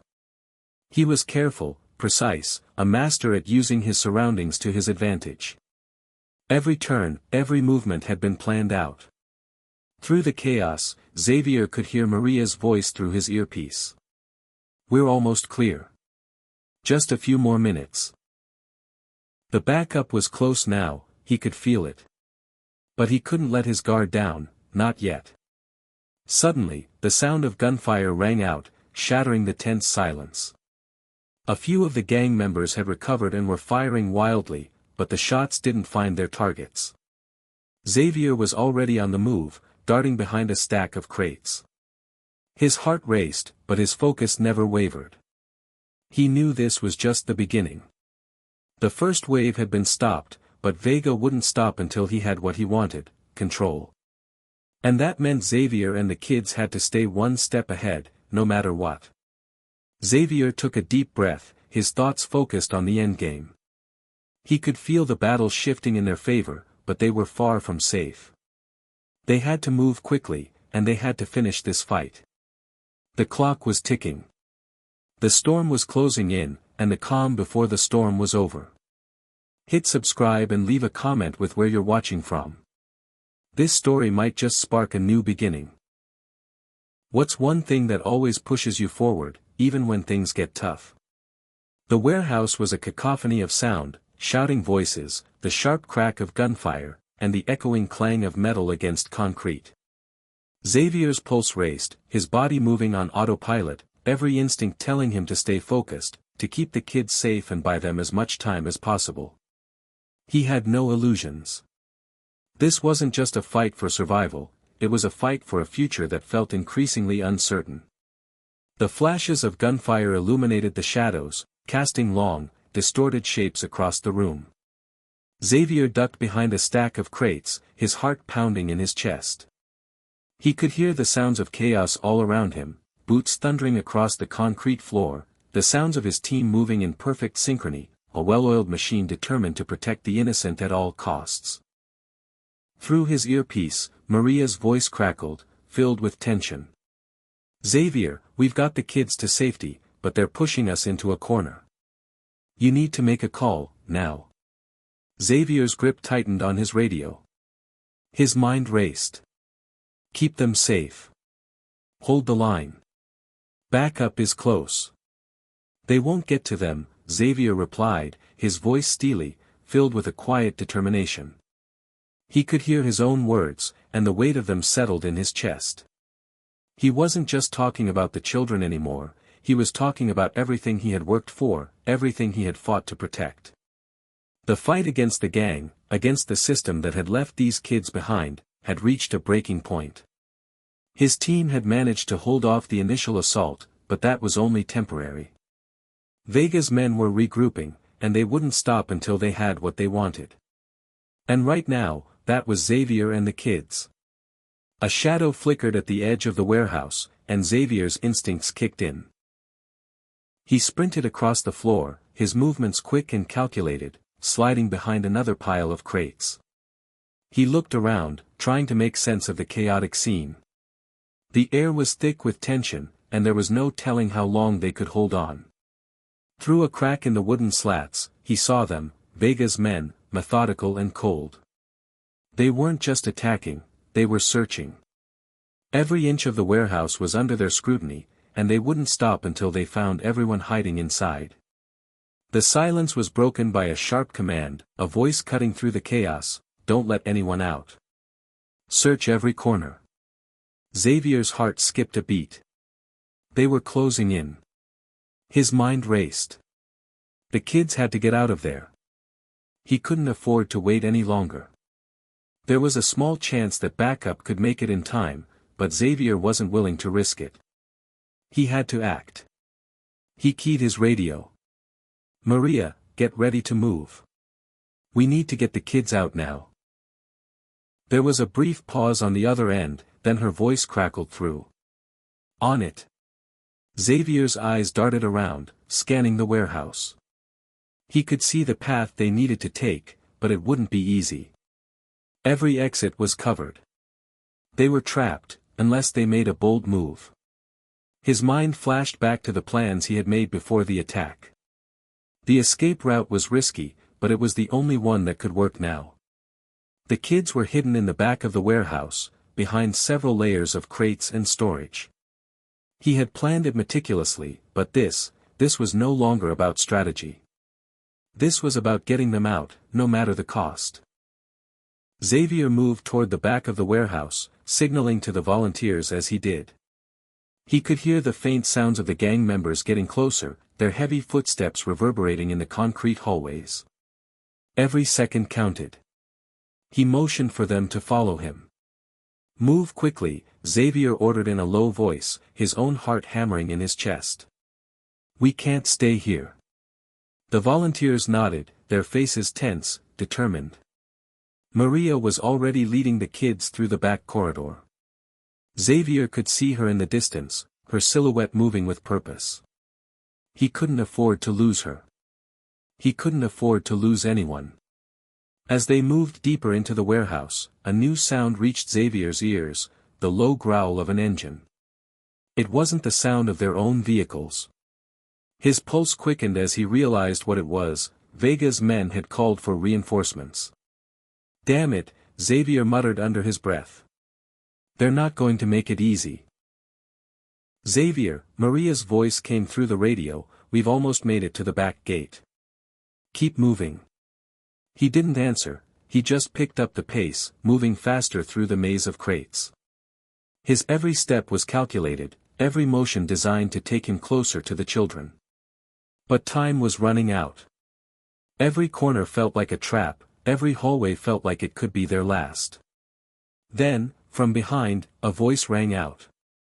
"There. Over there." Xavier spun around, just in time to see one of Vega's men darting into the corridor. His breath caught in his throat as the man leveled a gun at him. "This is it." In one fluid motion, Xavier grabbed a metal rod from the ground and swung it with all his strength. It collided with the man's chest, sending him sprawling backward, his weapon skittering across the floor. Without looking back, Xavier sprinted forward, his adrenaline now in full throttle. He didn't stop. The world around him blurred as he moved faster, pushing himself beyond his limits. The back gate was close, just a few more steps. The volunteers were already at the exit, ushering the kids into the cars. Maria was last in line, helping the youngest ones through the gate. Xavier was almost there. The sound of engines was louder now, the rumble of tires approaching with terrifying speed. As he reached the gate, the first vehicle pulled up, screeching to a halt. Maria was already in the driver's seat, her eyes wide with urgency. "We're clear," she said, her voice barely audible over the roar of the engine. "Get in." Xavier didn't hesitate. He slammed the door shut, and they tore off into the night. Behind them, the warehouse began to disappear in the rearview mirror. The storm was still raging, but they had made it through the first wave. Xavier couldn't afford to relax, not yet. They were safe, for now, but he knew better than anyone that the battle was far from over. "Maria," Xavier said quietly, his eyes scanning the road ahead, "we have to keep moving. This isn't over." Maria nodded grimly. "I know. But we'll make it. We always do." Xavier glanced over at her, his thoughts dark but resolute. The fight was far from finished, and the road ahead was uncertain. But one thing was clear, they would face whatever came next, together. The roar of the engine thundered through the night, the tires gripping the wet road as they sped through the empty streets. The rain was coming down in sheets now, washing over the windshield in a steady stream.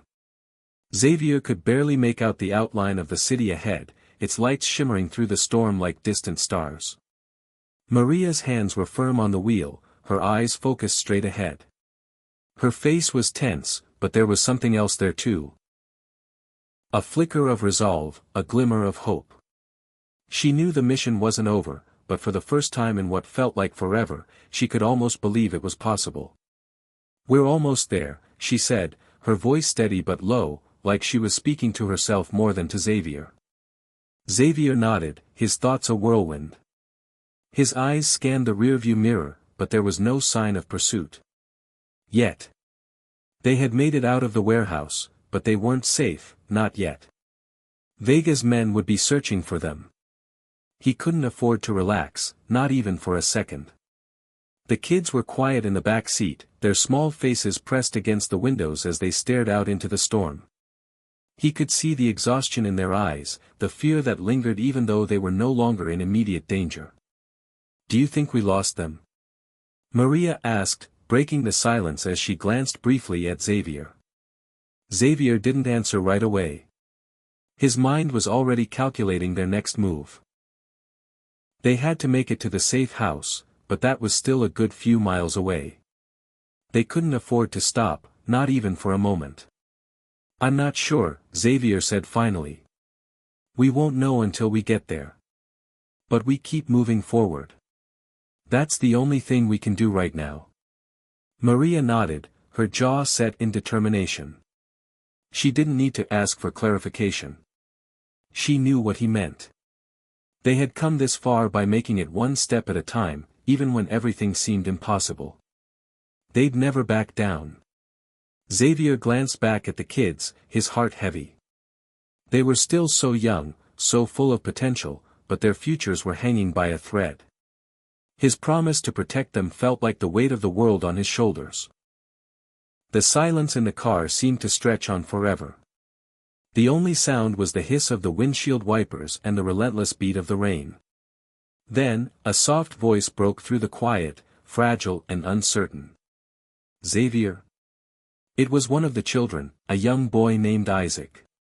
He couldn't have been older than 6, his small voice barely above a whisper as he spoke to Xavier, who was sitting in the front seat. Xavier turned around, meeting the child's wide, innocent eyes. "Yeah, Isaac?" The boy hesitated, twisting his hands in his lap. "Are we safe now?" Xavier's heart clenched in his chest. He knew Isaac had seen more than any child should have to, he'd been through things that no one should ever endure. But here, now, in the car with them, there was a chance for him to have a future free from violence. A future where he could be just a kid again.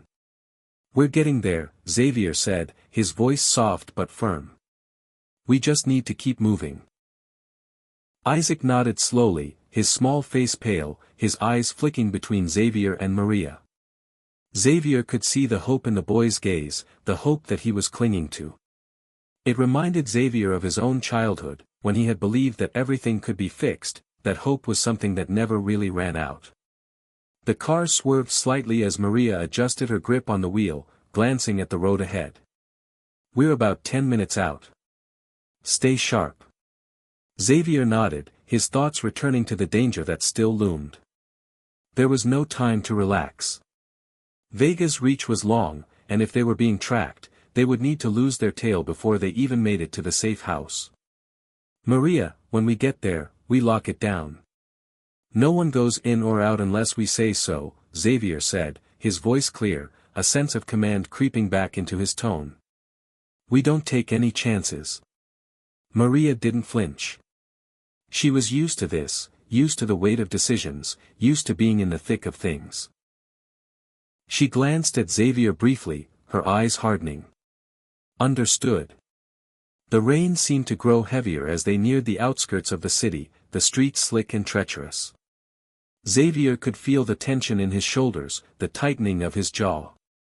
Every turn felt like a calculated risk, every intersection a potential ambush. He couldn't help but wonder if Vega's men had already anticipated their moves. "Stay focused," he reminded himself. The headlights from their car reflected off the wet pavement, casting long shadows on the road. The storm seemed to be intensifying, but Xavier wasn't concerned with the weather. It was the unknown that gnawed at him. The safe house was close, very close now. Just a few more minutes. Suddenly, Xavier's phone buzzed in his pocket. His heart skipped a beat as he pulled it out, but when he saw the number on the screen, his anxiety only grew. It was from his father. He answered quickly. "Dad?" "Xavier." His father's voice was low, tight with concern. "We've been tracking them. They know you're headed to the safe house. They've set up roadblocks around the area. You're going to need to reroute. Now." Xavier's mind went into overdrive, panic threatening to rise. "How much time do we have?" "They've got teams out there," his father replied. "You don't have long. The roadblocks are already in place." Xavier's heart raced, the urgency of the situation weighing heavily on him. His thoughts flashed back to the kids, to Maria. This wasn't just a fight anymore. This was a matter of survival. He couldn't afford to fail. "Where do we go?" Xavier asked, his voice steady despite the storm of panic brewing in his chest. "There's a secondary route. A smaller road that should get you to the back entrance. It'll be tight, but it's your best shot." "Got it." Xavier didn't hesitate, his mind already working through the logistics. He turned to Maria. "We need to reroute. They've got roadblocks up." Maria nodded, her expression hardening. "I'll take us around." As Maria veered the car onto a narrow side road, Xavier's eyes flicked to the rearview mirror again. Every turn felt like it could be their last. They had to make it through the storm, both the literal one and the one that was closing in on them. The clock was ticking, and the danger was growing. There was no more time for second chances. They had to make it to the safe house, no matter the cost. And Xavier was determined to do whatever it took to get them there. The car rattled down the winding back road, the tires slapping against the puddles that formed in the uneven asphalt. The storm raged outside, the rain beating down relentlessly, but inside the car, it felt almost too quiet. The kids had fallen into a tense silence, no longer peering out the windows but sitting still, faces drawn and pale from fear, exhaustion, and the weight of what they had just escaped. Xavier could sense the unease radiating from the back seat, and though they were safe, for now, he couldn't shake the feeling that this wasn't the end of their struggle. Maria was focused on the road, her knuckles white on the steering wheel. The new route was narrower, more treacherous, but it was the only option they had. The headlights cut through the downpour, but the shadows seemed to grow longer with every passing second, closing in on them like a dark cloak. Xavier glanced at his phone again, checking the time. Every minute felt like an eternity. "Are you sure about this?" Maria's voice broke the silence, her eyes flicking to Xavier for a brief moment. "The roadblocks could be anywhere. I don't have a choice." Xavier's voice was firm, but the truth was, he was beginning to feel the pressure weigh heavily on him. They had no backup, no easy way out. "This is our best shot. Just get us there, Maria." She nodded without another word, her gaze returning to the road ahead. Xavier leaned back in his seat, the tension in his chest only growing. His thoughts were a jumble of worries. About Vega's men, about the kids, about the choice they had just made. He knew they had to keep moving, but each turn felt more dangerous than the last. He looked at Isaac, the young boy who had spoken earlier, his face now pressed against the window. There was something in the child's expression that gnawed at him, a mixture of fear and hope, as though he was still trying to figure out if they were really safe or just running from something worse. Xavier's heart clenched at the thought of the innocence they had left behind. Xavier took a slow breath, trying to steady himself. He couldn't afford to show weakness, not now. Not when every decision they made could be the difference between life and death. "Xavier," Maria said suddenly, her voice breaking through his thoughts, "we're almost there. But if the road's blocked, we'll have to fight our way through." Xavier turned to her, his mind clicking into gear. He nodded sharply. "Do what you need to do to get us through. We can't stop." Maria's eyes hardened, determination flashing in them. "I know." The words hung between them for a moment, a quiet understanding passing without the need for further elaboration. They both knew what this meant. They weren't just fighting for themselves anymore, they were fighting for the kids, for the future that was slipping through their fingers. They were fighting for the hope of something better, something that wasn't wrapped in violence and fear. Xavier exhaled slowly, feeling the weight of his responsibility settle in again. There was no going back now. As the car turned onto the final stretch of the road, the trees lining the side seemed to press in closer, their dark forms almost menacing in the low light. The headlights cut through the misty rain, but the visibility was almost non-existent. He could barely make out the outline of the gate that marked the entrance to the safe house. His heart picked up its pace. Maria slowed the car as they approached, her eyes scanning the surroundings for any sign of trouble. The safe house was supposed to be secure, an old, secluded property that had once been used as a hideout by another group. But Xavier knew better than to trust that. The world they lived in had a way of stripping the security from everything. "Keep your eyes open," Xavier said quietly. Maria nodded. She came to a stop just short of the gate, her eyes flicking nervously toward the darkened space beyond.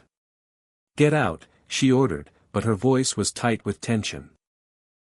She was already reaching for her gun, the familiar weight of it a comfort, though the situation had never felt more dire. Xavier glanced over at the kids, his gaze lingering on their faces. They looked exhausted, defeated in a way that no child should ever have to. Isaac, the boy who had spoken earlier, looked up at him with wide eyes. "Are we safe now?" Isaac repeated, the fear in his voice unmistakable. Xavier's heart twisted in his chest, but he forced a smile. "Not yet, Isaac. But we're close. I promise." He turned back to Maria, who was already out of the car, her boots hitting the wet ground with a solid thud. Xavier took a moment to look at the kids once more, before opening the door and stepping out into the rain. The chill of the night air hit him immediately, but it was the weight of what they had been through, what was still ahead, that chilled him the most. Maria was at the gate now, her gun drawn, eyes scanning the perimeter. "I don't like this," she muttered under her breath, but Xavier didn't have time to ask her why. His eyes shifted to the safe house in the distance. It looked abandoned from here, dark, silent. But his gut told him that the quiet was only an illusion. "Move out," he ordered, his voice sharp. "We get the kids inside. Fast." As the team moved toward the entrance, Xavier's pulse quickened. They were almost there, but there was no telling what lay ahead. Everything about this mission had been a gamble, and with Vega's men closing in, the odds were never in their favor. Inside the safe house, the atmosphere was stifling. The thick, musty air felt suffocating as they moved deeper into the building. Xavier's hand rested on the butt of his gun, the weight of it comforting yet haunting at the same time. He knew that they were still vulnerable. There were still too many unknowns. They had just settled the children inside when the first distant sound reached their ears, a faint, but unmistakable, crackle of a radio. It was followed by the low rumble of engines in the distance. Xavier's breath caught in his throat.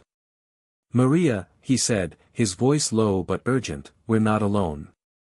She looked up sharply, already heading toward the window to peek outside. Xavier's eyes followed her, a sense of dread sinking in his stomach. It wouldn't be long before Vega's men arrived. They were closing in.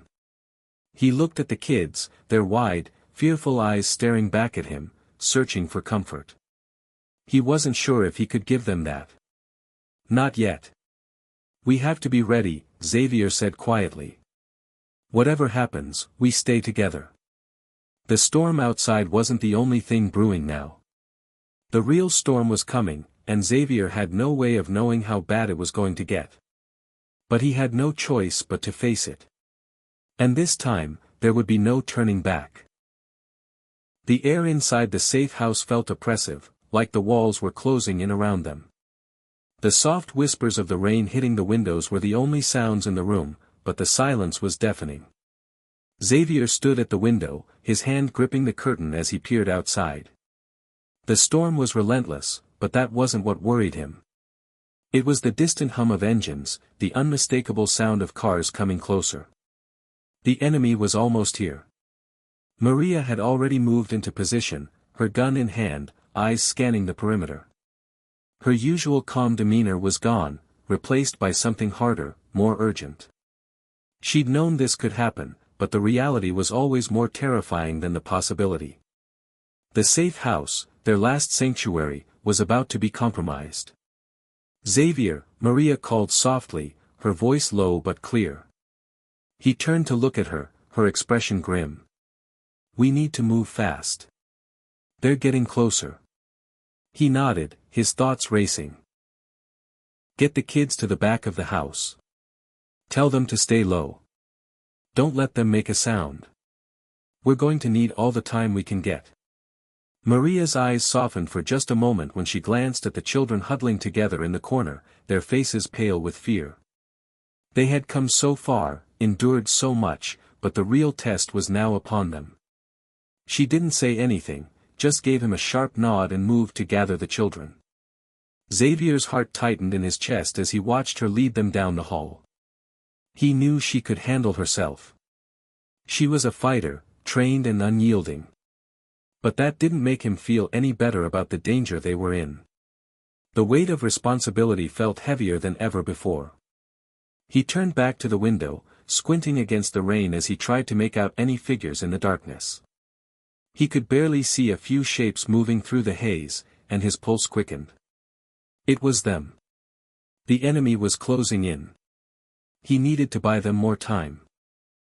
Without a second thought, Xavier grabbed his bag and pulled out a small, yet effective, set of tools. He quickly checked the locks on the doors and windows, making sure everything was as secure as possible. Every move he made felt like it might be his last. The storm outside seemed to intensify with each passing moment, mirroring the chaos that was about to engulf them. As he worked, his mind flashed back to the events that had led them here, the choices that had brought him to this moment. He'd always tried to do what was right, but sometimes, doing the right thing meant making impossible decisions. Sometimes, it meant putting the lives of those he cared about in jeopardy. But he couldn't go back. They were all in this together now. There was no more running. There was only surviving. A soft creak from the hallway interrupted his thoughts, and he turned to see Maria reappearing with the kids. They were crouched low, their small figures barely visible in the dim light. "We're in position," Maria said quietly, her voice steady despite the fear that was evident in her eyes. "Good," Xavier replied, wiping a bead of sweat from his brow. "We just have to hold out a little longer." Maria nodded and moved toward the door, her body tense, ready for anything. Xavier's mind raced with scenarios, each one worse than the last. If they couldn't hold off the enemy, if Vega's men breached the house, they would have nowhere to run. The only option would be to fight, to protect the kids, to protect Maria. Suddenly, a sharp bang echoed from outside, followed by the distinct screech of tires. Xavier's heart leapt into his throat. "They're here," Maria whispered, her face set in stone. Xavier's hand tightened on the gun at his side. This was it.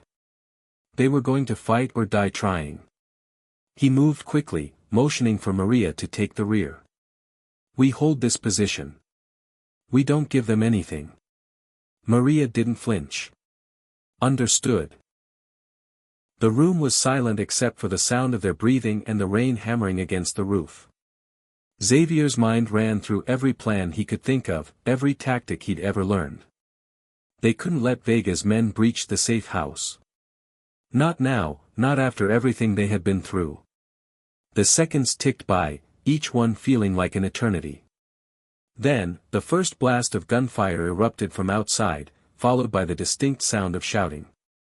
The fight had begun. "Get down!" Xavier shouted to the kids as he dropped to the floor, taking cover behind a nearby table.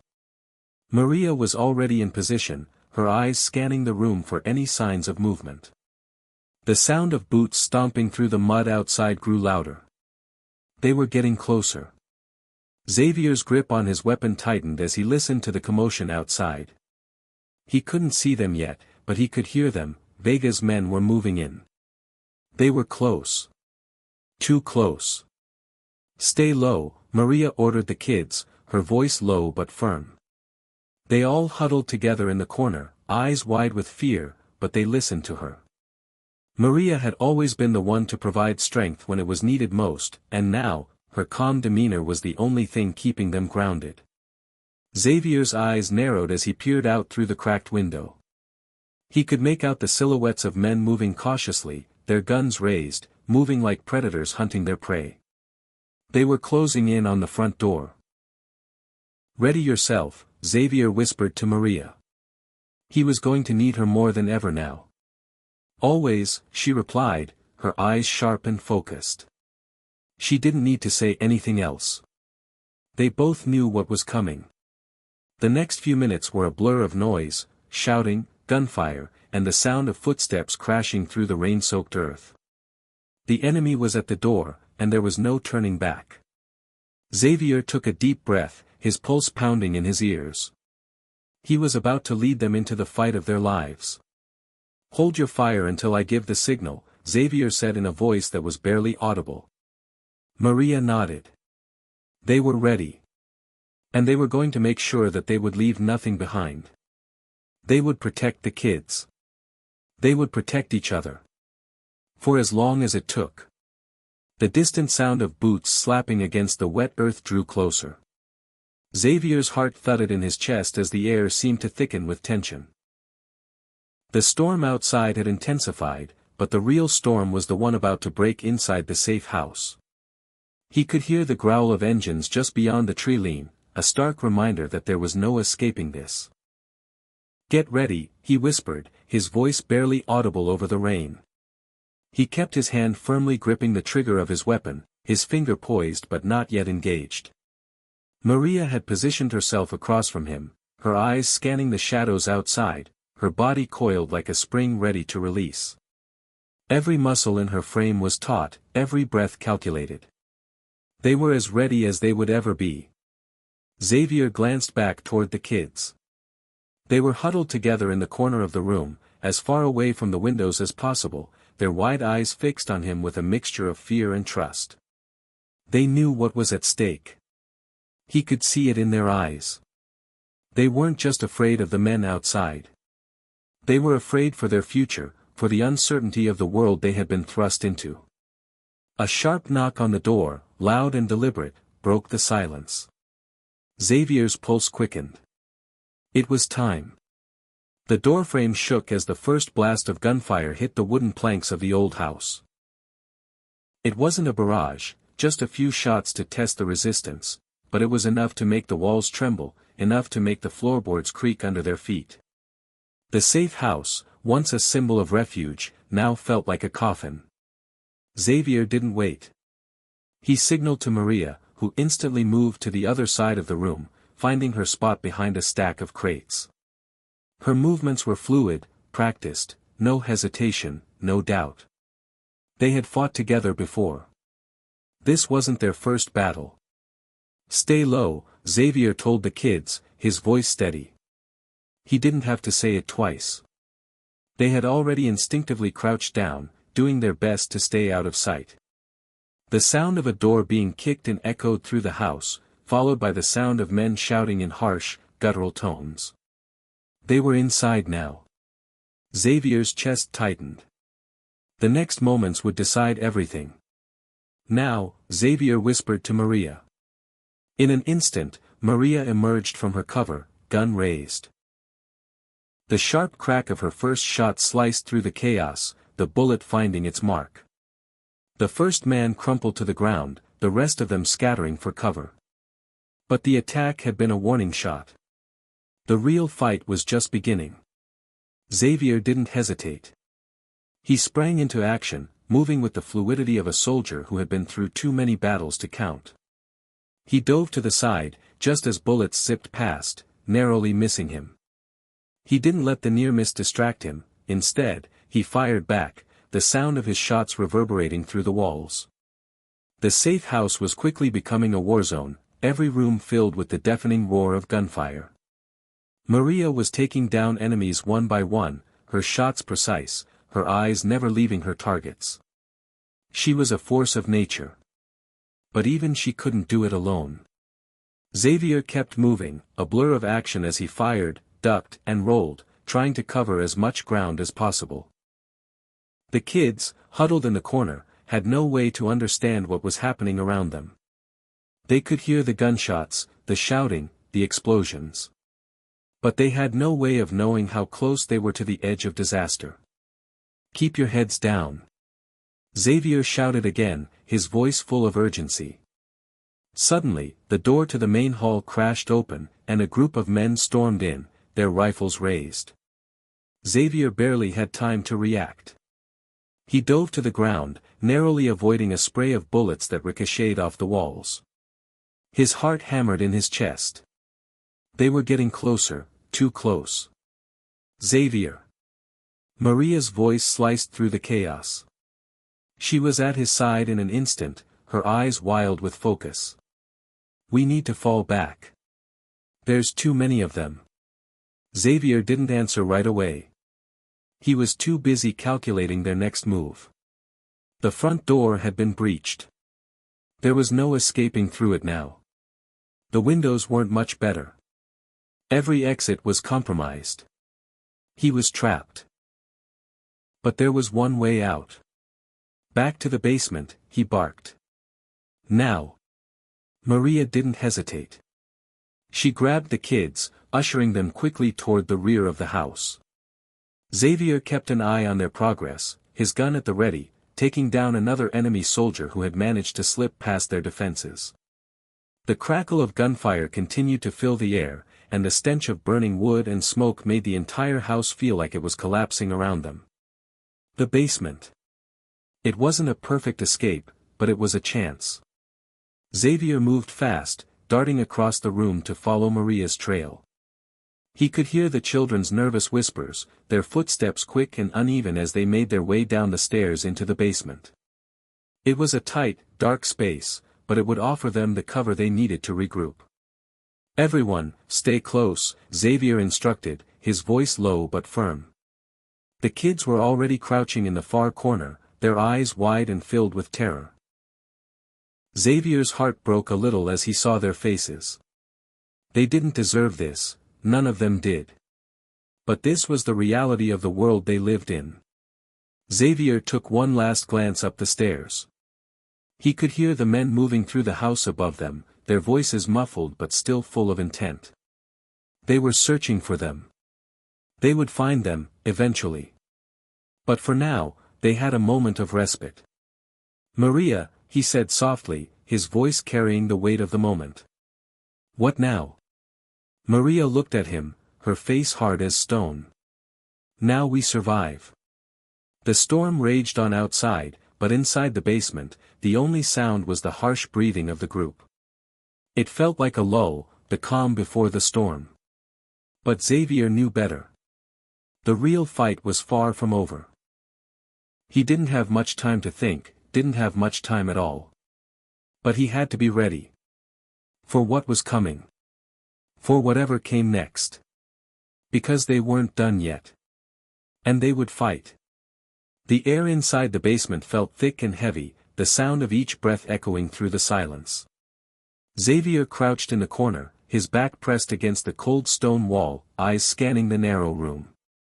The rain outside hammered against the roof like 1,000 fists, but the true storm was inside the house. It wasn't just the men who had breached their sanctuary, it was the realization that their time was running out. Maria sat a few feet away, her face pale in the dim light, eyes narrowed in thought. She was already formulating a plan, always thinking 2 or 3 steps ahead, but even she couldn't deny the gravity of the situation. Every minute that passed felt like an eternity. The enemy wasn't going to stop. They'd come for one reason, to finish what they had started. The kids huddled together in the corner, trying to stay as still as possible. They were scared, there was no hiding it. But Xavier could see something else in their eyes. It was a kind of resolve, born from the fear, but it was there. They weren't just waiting to be saved. They were watching and learning, picking up the pieces of this dangerous new world they found themselves in. "Xavier," Maria whispered, her voice steady but urgent. "We need to act fast. We can't stay here forever." He nodded, his mind already working through their options. The basement wasn't ideal. It wasn't going to be enough if Vega's men found them down here. They needed to move, needed to get to the one place that could offer any real safety. The old warehouse at the edge of town. It was abandoned, forgotten by most, and it had the advantage of being off the grid. But getting there was a risk, one they might not survive. Xavier turned to face Maria, his eyes filled with determination. "We're leaving. We move when the storm dies down." "Leaving is risky," she replied, her expression hardening. "It's a long walk, and the roads aren't safe. We'll be exposed." "We're exposed here too," Xavier replied, his voice quieter, but just as resolute. "We can't wait for them to find us. We don't have that luxury." Maria met his gaze for a long moment, the weight of the decision settling between them. She knew he was right. They couldn't afford to wait. But even as she nodded, she couldn't shake the feeling that it was already too late. The storm outside raged, but in her gut, she knew another storm was coming, and this one had a face. Suddenly, the sound of boots creaked on the basement stairs, interrupting her thoughts. Xavier froze, his pulse spiking. His eyes shot toward Maria, whose hand instinctively went for her weapon. They weren't ready. They weren't in position to fight. The footsteps stopped just above them, and for a moment, the silence was suffocating. Then, a voice called down softly, a tone both menacing and familiar. "Xavier." The hairs on the back of Xavier's neck stood on end. It was the last voice he ever expected to hear. "Vega," Xavier muttered under his breath, his hand tightening on his gun. Vega. The man who had started all of this. The man who had promised no mercy. The one who had torn apart everything Xavier had worked for. But here he was, standing just above them, taunting him. "Are you there?" Vega called again, louder this time, almost as if he were savoring the moment. Xavier didn't respond. He couldn't. Not yet. What do you want? Maria said, her voice steady, but the edge of anger was unmistakable. You know what I want, Vega's voice came again, colder this time. I want you to surrender, Xavier. We can end this now, no more bloodshed, no more unnecessary violence. That's a lie, Xavier replied, his voice low but firm. You'll never stop until we're all dead. A short, dark laugh echoed from above. Maybe. But for now, I'm giving you a choice. Give yourself up, and I'll spare them. Xavier's grip tightened on his gun. He knew better than to trust Vega's promises. It was a trick, a game to break him. But as much as he wanted to fight, he couldn't risk the lives of those with him. Not again. We're not giving up, Xavier said quietly, but with enough conviction to make it clear. And you'll never get what you want from us. There was a pause, then, Vega's voice dropped to a chilling whisper. So be it. The sound of footsteps receded. A door slammed shut above them. For a moment, Xavier held his breath, waiting for the next move. Maria's voice broke the silence, urgent. They're leaving. For now. We need to move, Xavier. Now. He nodded, forcing himself to focus. The moment they had dreaded was here. They couldn't stay in the basement any longer. They had to get to the warehouse, and they had to do it fast. All right, everyone, move. Quietly. Stick together, Xavier ordered. They gathered their things quickly, grabbing what little they could carry. He gave one last glance at the basement, the dark space that had been their last refuge. It wasn't safe anymore. But they had no choice. Moving swiftly and silently, they crept up the stairs. Maria went first, leading the kids, with Xavier bringing up the rear. He kept his gun close, ready for anything. They made it to the kitchen without incident, but Xavier knew it wouldn't last. They were being hunted. Through the window, he could see the faint outlines of cars parked in the distance, their headlights cutting through the storm like predators searching for their prey. The front door was their only way out, but it was the most dangerous option. Xavier hesitated, weighing their chances. He turned to Maria, who nodded grimly, already aware of the stakes. On my signal, Xavier whispered. They waited. The seconds felt like hours, each one stretching the tension tighter and tighter. Then, with a swift movement, Xavier pushed the door open, and they dashed into the night. The rain pelted them, but they didn't stop. They ran toward the edge of the property, the sounds of their pursuers growing fainter, but they knew they couldn't stop yet. Not until they were safe. Xavier's heart pounded as they made their way through the underbrush, the warehouse not far off but still too distant to be a guarantee of safety.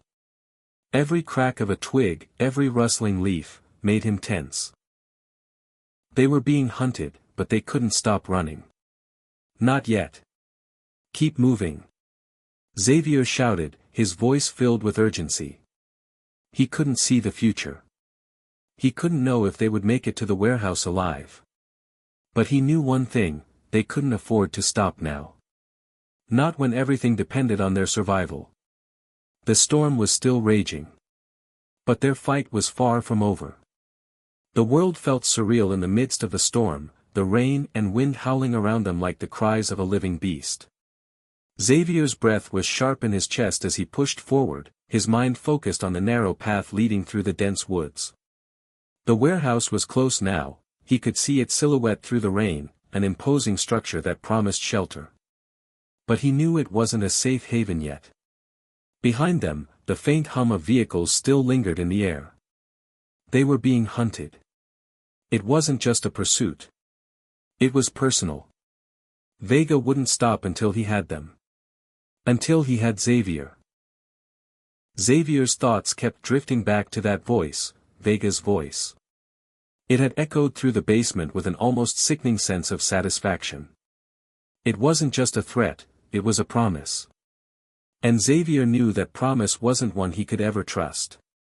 We're almost there, Maria said, her voice strained but determined as she led the children forward, her eyes scanning the rain-drenched path ahead. Xavier nodded, his fingers wrapped around the grip of his weapon. He didn't look back. Not now. Not yet. There was no time to dwell on past mistakes or regrets. It wasn't just his life on the line anymore. He had made sure of that. He dragged them all into this fight, and now, more than ever, he had to protect them. Every step felt like it took them farther into enemy territory. The air was thick with tension, their movements deliberate, practiced. They had no choice but to keep moving, to get to the warehouse and hope that the shadows would conceal them long enough to regroup. Suddenly, the crackling of branches underfoot froze them in their tracks. Xavier's eyes shot up, scanning the darkness. He couldn't see anything, but his senses screamed at him. They weren't alone. Get down! Xavier hissed. Maria immediately dropped to the ground, shielding the children with her body. Xavier followed suit, his body low to the mud as he surveyed the woods around them. The sound of footsteps, steady and deliberate, grew louder. He held his breath. If they stayed quiet, if they didn't make any movement, they could slip past unnoticed. But luck was never on their side. Move! Xavier shouted, suddenly darting forward, his legs pumping with urgency. The moment they ran, all semblance of stealth was lost. The sound of gunfire split the air, a deafening crack that shattered the night's stillness. Bullets thudded into the trees around them, and the kids screamed, their terror piercing through the chaos. Xavier didn't stop. He couldn't. They were too close to the warehouse now to turn back. Stay with me, he called, his voice grating with intensity. Keep moving. They dashed forward through the rain-soaked trees, the bullets continuing to zip past, grazing the edges of branches, tearing through the leaves. Maria and the children were right behind him, their breaths coming in short, terrified gasps. Xavier's heart was pounding in his chest as he focused on the path ahead. The warehouse was just ahead, he could see it now, the heavy metal door looming like a fortress against the backdrop of the storm. But even as he pushed forward, he could hear the voices of Vega's men, closing in behind them. There was no time to waste. With one final sprint, Xavier reached the warehouse door and slammed his shoulder into it, forcing it open with all his might. The door groaned as it gave way, swinging open just enough for them to slip inside. Xavier was the last one through, slamming the door behind him just as the first wave of gunfire punctuated the night. The sound echoed through the empty warehouse as the door sealed them off from their pursuers. For a moment, there was silence. The only sound was the ragged breath of the group, echoing off the high ceilings of the warehouse. The air smelled of rust and decay, the dim light filtering through cracked windows giving the space an eerie atmosphere. But for now, they were safe, at least for a moment. Are they coming? Maria whispered, her voice strained with fear. Xavier listened carefully. He could hear the heavy pounding of boots outside, the sounds of men shouting. They weren't far behind. They would have to act fast. They're not far, Xavier said, his voice steady despite the tension running through his veins. We need to move deeper into the warehouse. Find a place to hide. They'll be looking for us in seconds. Maria nodded, her hand gripping the gun at her side. Stay close. We can't afford any mistakes. Xavier motioned for the others to follow him as he led the way through the dark warehouse, ducking behind abandoned crates and stacks of old equipment. The air felt stifling here, the silence pressing down on them as they crept further into the building, trying to keep their movements as quiet as possible. The only light came from the occasional flicker of a bulb above them, casting long shadows across the cold concrete floor. Xavier's eyes darted to every corner, every doorway, knowing that at any moment, Vega's men could appear, guns raised, ready to finish what they had started. But the deeper they moved into the warehouse, the more they realized how little cover there was. They needed to find something more solid, something that could hide them, keep them out of sight for just a little longer. They reached a small room near the back of the warehouse, a dimly lit area filled with shelves of dusty boxes. It wasn't ideal, but it was the best option they had. Xavier motioned for them to crouch behind the boxes, his eyes flicking between Maria and the kids. "We stay here," he whispered. "We wait for them to pass. But we don't stop moving. As soon as we can, we head for the back exit. We'll make it out." Maria gave him a sharp nod, her expression tight with determination. "And if they find us?" "Then we fight," Xavier said simply. "We fight to the end." The words hung in the air like a promise. But the reality was colder. They weren't just fighting for their survival anymore. They were fighting for something much bigger. They were fighting for the future they would either build or watch crumble. Suddenly, the sound of footsteps grew louder, closer. The door to the warehouse creaked as it opened, and the unmistakable voice of Vega's men echoed through the darkness. Xavier clenched his jaw. This was it. The storm outside had nothing on the storm that was about to break inside this warehouse. And Xavier was ready to face it head-on. The heavy breathing of Xavier and the others mingled with the distant sound of boots echoing through the vast, empty warehouse. The darkness around them felt like a thick fog, and every second stretched into infinity. The heavy metal door that had slammed shut behind them now seemed like a fragile barrier between life and death. Xavier crouched, his back pressed against the cold, rusty wall, his heart pounding in his chest as the sounds of Vega's men grew louder. Through the cracks in the shadows, he could just make out the silhouette of Maria, her face tense, her eyes scanning the dark spaces around them. She was ready, always ready, but even she knew that the stakes had never been higher. Every move they made had to be calculated, every decision weighed against the growing storm outside. Xavier's hand gripped his weapon tightly, knuckles white. He wasn't sure how much longer they could stay hidden, how much longer they could evade capture. But the odds were stacking against them. The enemy was methodical, ruthless. They wouldn't stop until every last one of them was taken out. He glanced over at the children, huddled together in the far corner, their faces pale with fear. They'd seen enough terror already, more than any child should ever witness, but their strength, their resilience, was something Xavier didn't want to lose sight of. In this moment it was that strength that kept him going. "We have to move," Maria whispered, her voice barely audible over the pounding in his ears. "They'll find us if we stay here too long." Xavier nodded, taking one last, deep breath as he scanned the room. His mind was working in overdrive, mapping out their options, weighing the risks. The back exit was their best bet, but it was a long shot. The men were closing in, and there was no guarantee that they wouldn't be cornered before they could make it. He caught Maria's gaze, and without a word, she understood. It was time.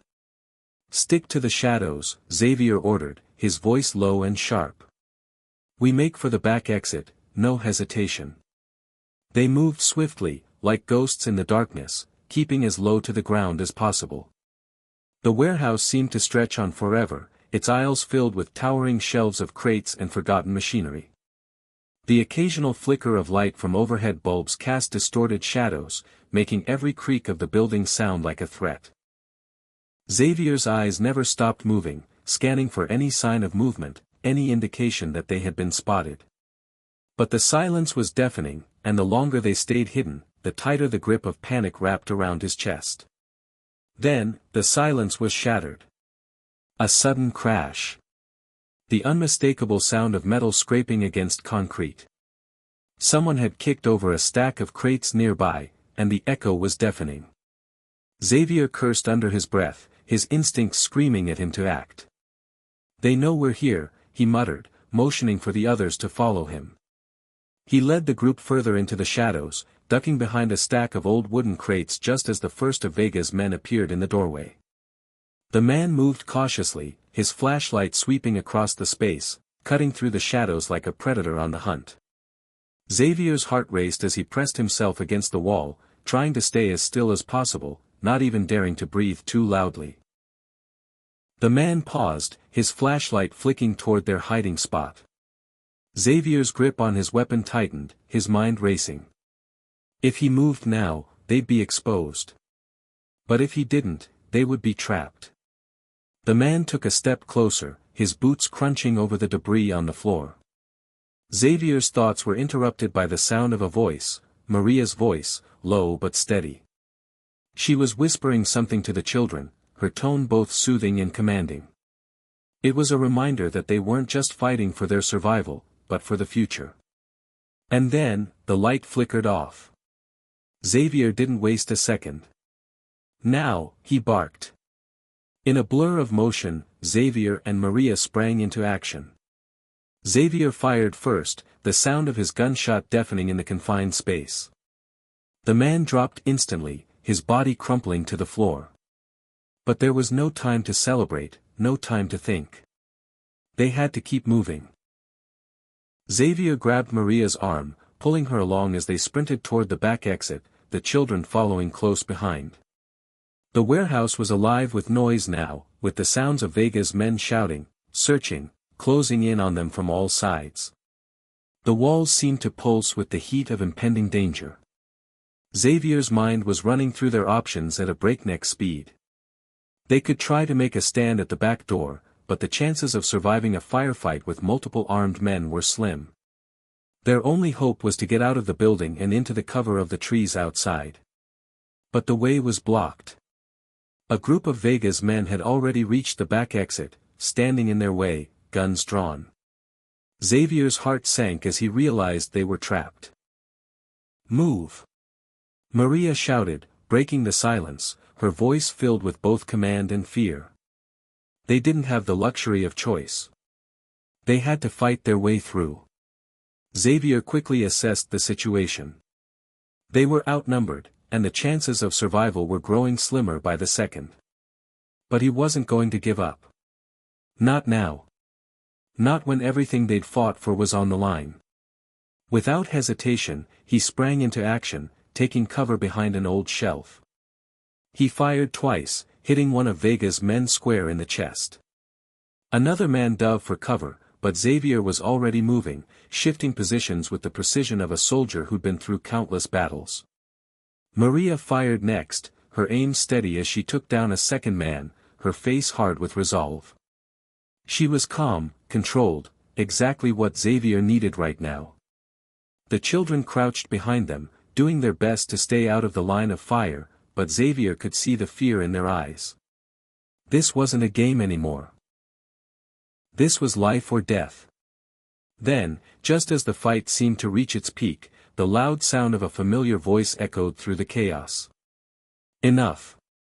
Vega's voice boomed, cutting through the gunfire like a whip. Xavier froze for a split second, his blood running cold at the sound of Vega's command. He hadn't expected this, not yet. But there was no mistaking it. Vega was here, and his presence meant only one thing: they were no longer fighting just for survival. They were fighting for their very souls. And Vega wasn't going to let them escape. "Xavier!"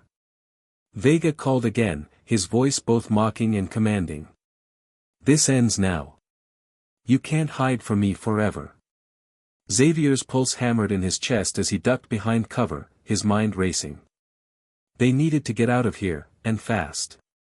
"Maria," Xavier whispered, his voice low but urgent. "We need to move, now." But Vega wasn't going to make it easy. The battle had just begun. The standoff was suffocating. The warehouse, once a sanctuary, now felt like a prison. The air was thick with tension, punctuated by the sound of gunfire and the muffled shouts from the men outside. Vega's voice, still echoing from the far end of the room, made it clear that this was no longer a battle of survival. It was a battle of wills. And Vega was ready to crush any will that stood in his way. Xavier's mind raced. The children were crouched behind an old crate, Maria was beside him, gun drawn, her eyes locked on the doorway. There was no way out. They had reached a breaking point. "We can't hold them off forever," Maria said through gritted teeth, her voice barely above a whisper. She was trying to stay calm, but even she could feel the weight of the situation. They were running out of time. I know, Xavier replied, his voice low but steady. We have one shot at this. We have to take it. Maria nodded. She trusted him. They both knew that staying hidden wasn't an option anymore. The game had changed. Now, it was all about taking control of the situation. If they were going to survive, they needed to go on the offensive.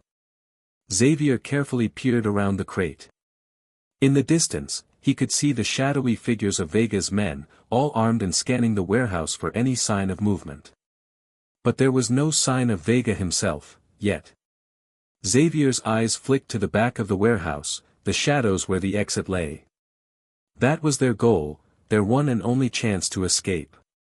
But to get there, they would have to fight through the chaos. On my mark, Xavier whispered. Maria, still crouched low, gave him a brief nod. For a moment, everything was quiet. Xavier could hear the rain still pouring outside, its steady rhythm a cruel reminder of the world beyond these walls. But inside, it was a powder keg ready to explode. Then it happened. The silence was shattered by the sharp crack of gunfire from the far side of the warehouse. One of Vega's men had taken a shot at a shadow in the corner. The tension in the air escalated instantly, and the men began to move. Now! Xavier barked, and without hesitation, he and Maria sprang into action. Xavier dove forward, his weapon raised.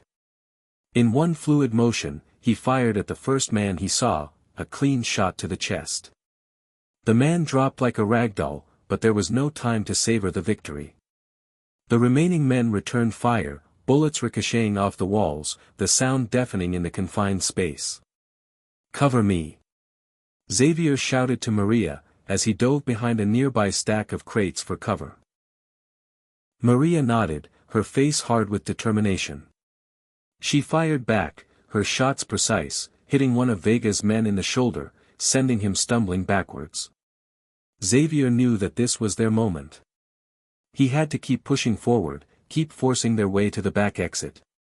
There was no turning back now. With a loud roar, he sprinted across the warehouse floor, using the crates for cover, his eyes darting between his targets. He could hear the sounds of the children behind him, Maria's voice urging them to stay low, to stay hidden. The gunfire was relentless, and Xavier could feel the heat of each passing bullet, the sting of adrenaline coursing through his veins. But he couldn't afford to stop.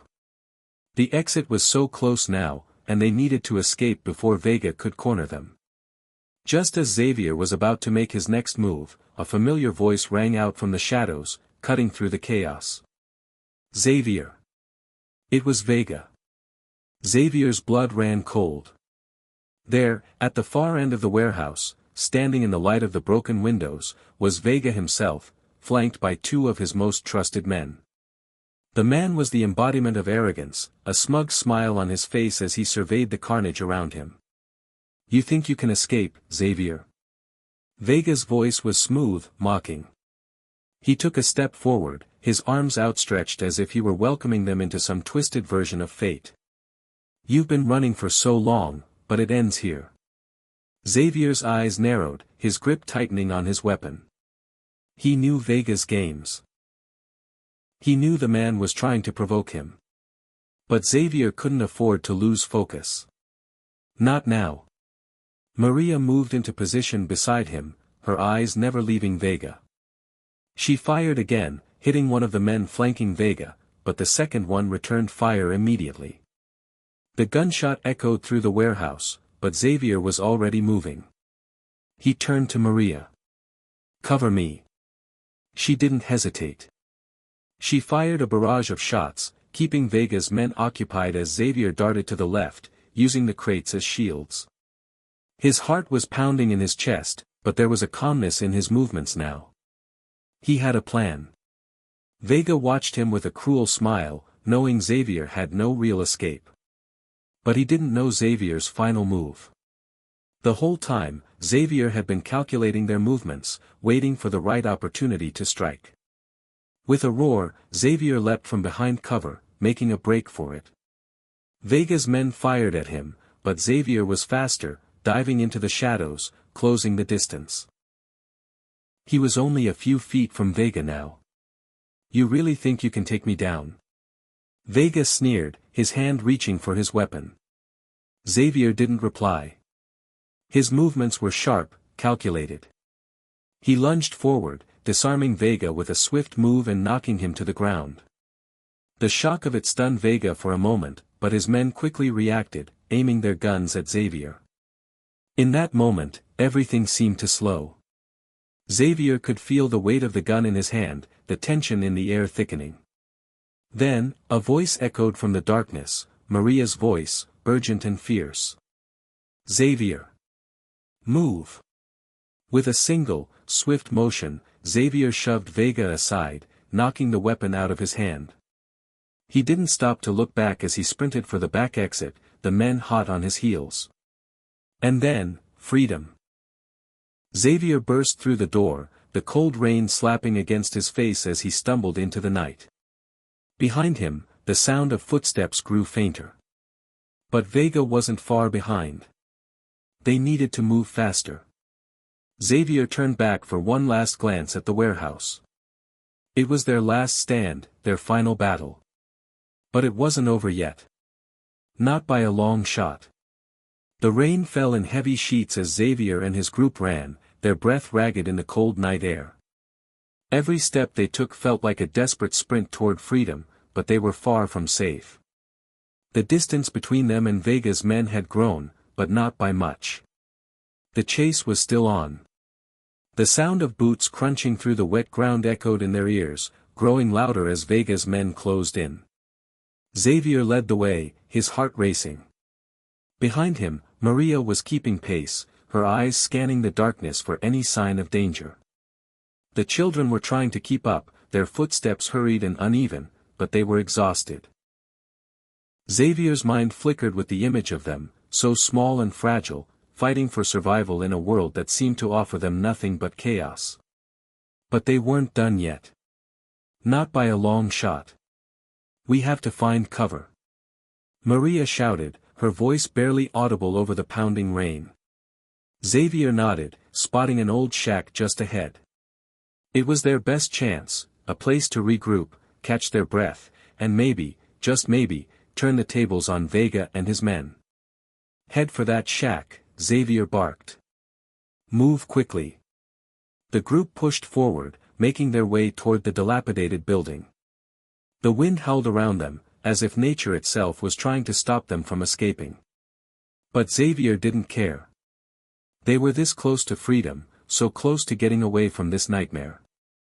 They reached the shack, a ramshackle structure barely held together by time and neglect. Xavier threw open the door and ushered everyone inside. They stumbled into the dim, musty interior, the sound of the rain hammering on the roof like an incessant drumbeat. "We'll hold up here for now," Xavier said, his voice low but steady. He moved to a corner, checking the space for any immediate threats. The walls were thin, the door weak, but for the moment, it would have to do. Maria dropped down beside him, pulling her gun out and checking the chamber. "How much longer can we keep this up?" she asked quietly. Her eyes were tired, dark circles under them. She'd been through a lot, as had they all. Xavier didn't have a simple answer for her. They'd been running for so long, fighting for so long, that he didn't know how much more they could take. But he couldn't afford to show weakness now. Not when their lives, everyone's lives, were on the line. "We can't stop." "Not yet," Xavier said firmly. "We have to keep pushing. We're almost there." But the truth gnawed at him. Vega wasn't going to stop. He had resources, men, and a relentless drive to crush anyone who stood in his way. Xavier knew that. But what he also knew was this: they couldn't run forever. The thought of what was waiting for them beyond this fight was enough to keep him going. But the future? The future was uncertain, a dark, murky fog that he couldn't see through. For the first time in a long while, he wasn't sure what the next step would be. The children huddled in the corner of the shack, their faces pale, eyes wide with fear. Xavier's gaze softened for a moment as he looked at them. He had to protect them. He had to make sure they had a future. They couldn't grow up in a world ruled by men like Vega. "We'll make it," Xavier said to himself, but it was more for his own reassurance than for Maria. Maria glanced at him, her expression softening just slightly. She knew what he was thinking. "You don't have to carry all of this alone," she said quietly. Xavier met her eyes, the weight of everything they had been through hanging in the air between them. He wasn't used to relying on others, but he had learned over the course of this journey that he couldn't do it alone. Not anymore. "I know," he whispered back, his voice thick with emotion. "But I won't let anyone down. Not while there's still hope." Just then, a distant, familiar sound reached their ears, the heavy thud of footsteps approaching, far off but unmistakable. "Vega's men," Maria said, already on her feet and moving toward the door. Xavier's heart sank. The peace they'd stolen for a few brief moments was about to shatter. "We can't let them find us," Xavier said, his voice a sharp whisper. He moved to the window, peering out at the dark silhouette of men moving closer. There were at least 5 of them. Too many to fight head-on. And they couldn't risk being pinned down in the shack. "Think fast, Xavier," Maria urged, her voice tense with urgency. Xavier's mind raced, trying to come up with a plan. They couldn't fight their way out of this one. But he couldn't let Vega win. Not after everything they'd been through. He turned to Maria, his jaw set with determination. "We need a diversion." Maria looked at him, understanding the plan immediately. She nodded and began to move quietly toward the back of the shack. Meanwhile, Xavier crouched by the door, waiting for the right moment. They had one shot at this. They had to make it count. Xavier glanced at the children, who were huddled in the corner, their faces filled with fear and uncertainty. He gave them a reassuring look, though the truth was, he didn't know if they would make it out of this alive. He wished he could promise them that everything would be okay. But that wasn't the world they lived in. The footsteps grew closer. Xavier could feel his pulse quicken. This was it. The moment of truth. Then, without warning, Maria threw open the back door of the shack, sending a loud, resounding crash through the air. The men outside froze. Xavier wasted no time. He bolted out the front door, guns blazing, moving with the precision and speed of a man who had no other option but to fight. The distraction had worked. The men outside were momentarily caught off guard, their focus torn between the 2 entrances. It was their only chance. Xavier ran hard, his breath heavy, his legs pumping like they had never before. Behind him, Maria and the children followed, their footsteps quick and determined. The sound of gunfire erupted behind them, but they didn't stop. Not yet. The sound of their pursuers' shouts grew louder, but Xavier kept pushing forward, his body aching, his mind focused. The finish line was in sight. And then, just when they thought they were out of reach, a figure appeared at the far end of the field, a silhouette, tall and menacing. Vega. Xavier. Vega's voice rang out across the field, his tone victorious, mocking. "You can't outrun me forever." Xavier gritted his teeth, his grip on his weapon tightening. But as he looked back at Maria, he knew one thing for certain. They weren't running anymore. It was time to end this. With a roar, Xavier charged forward. The final battle had begun. Hit subscribe and leave a comment with where you're watching from. This story might just spark a new beginning. What's one thing that always pushes you forward, even when things get tough?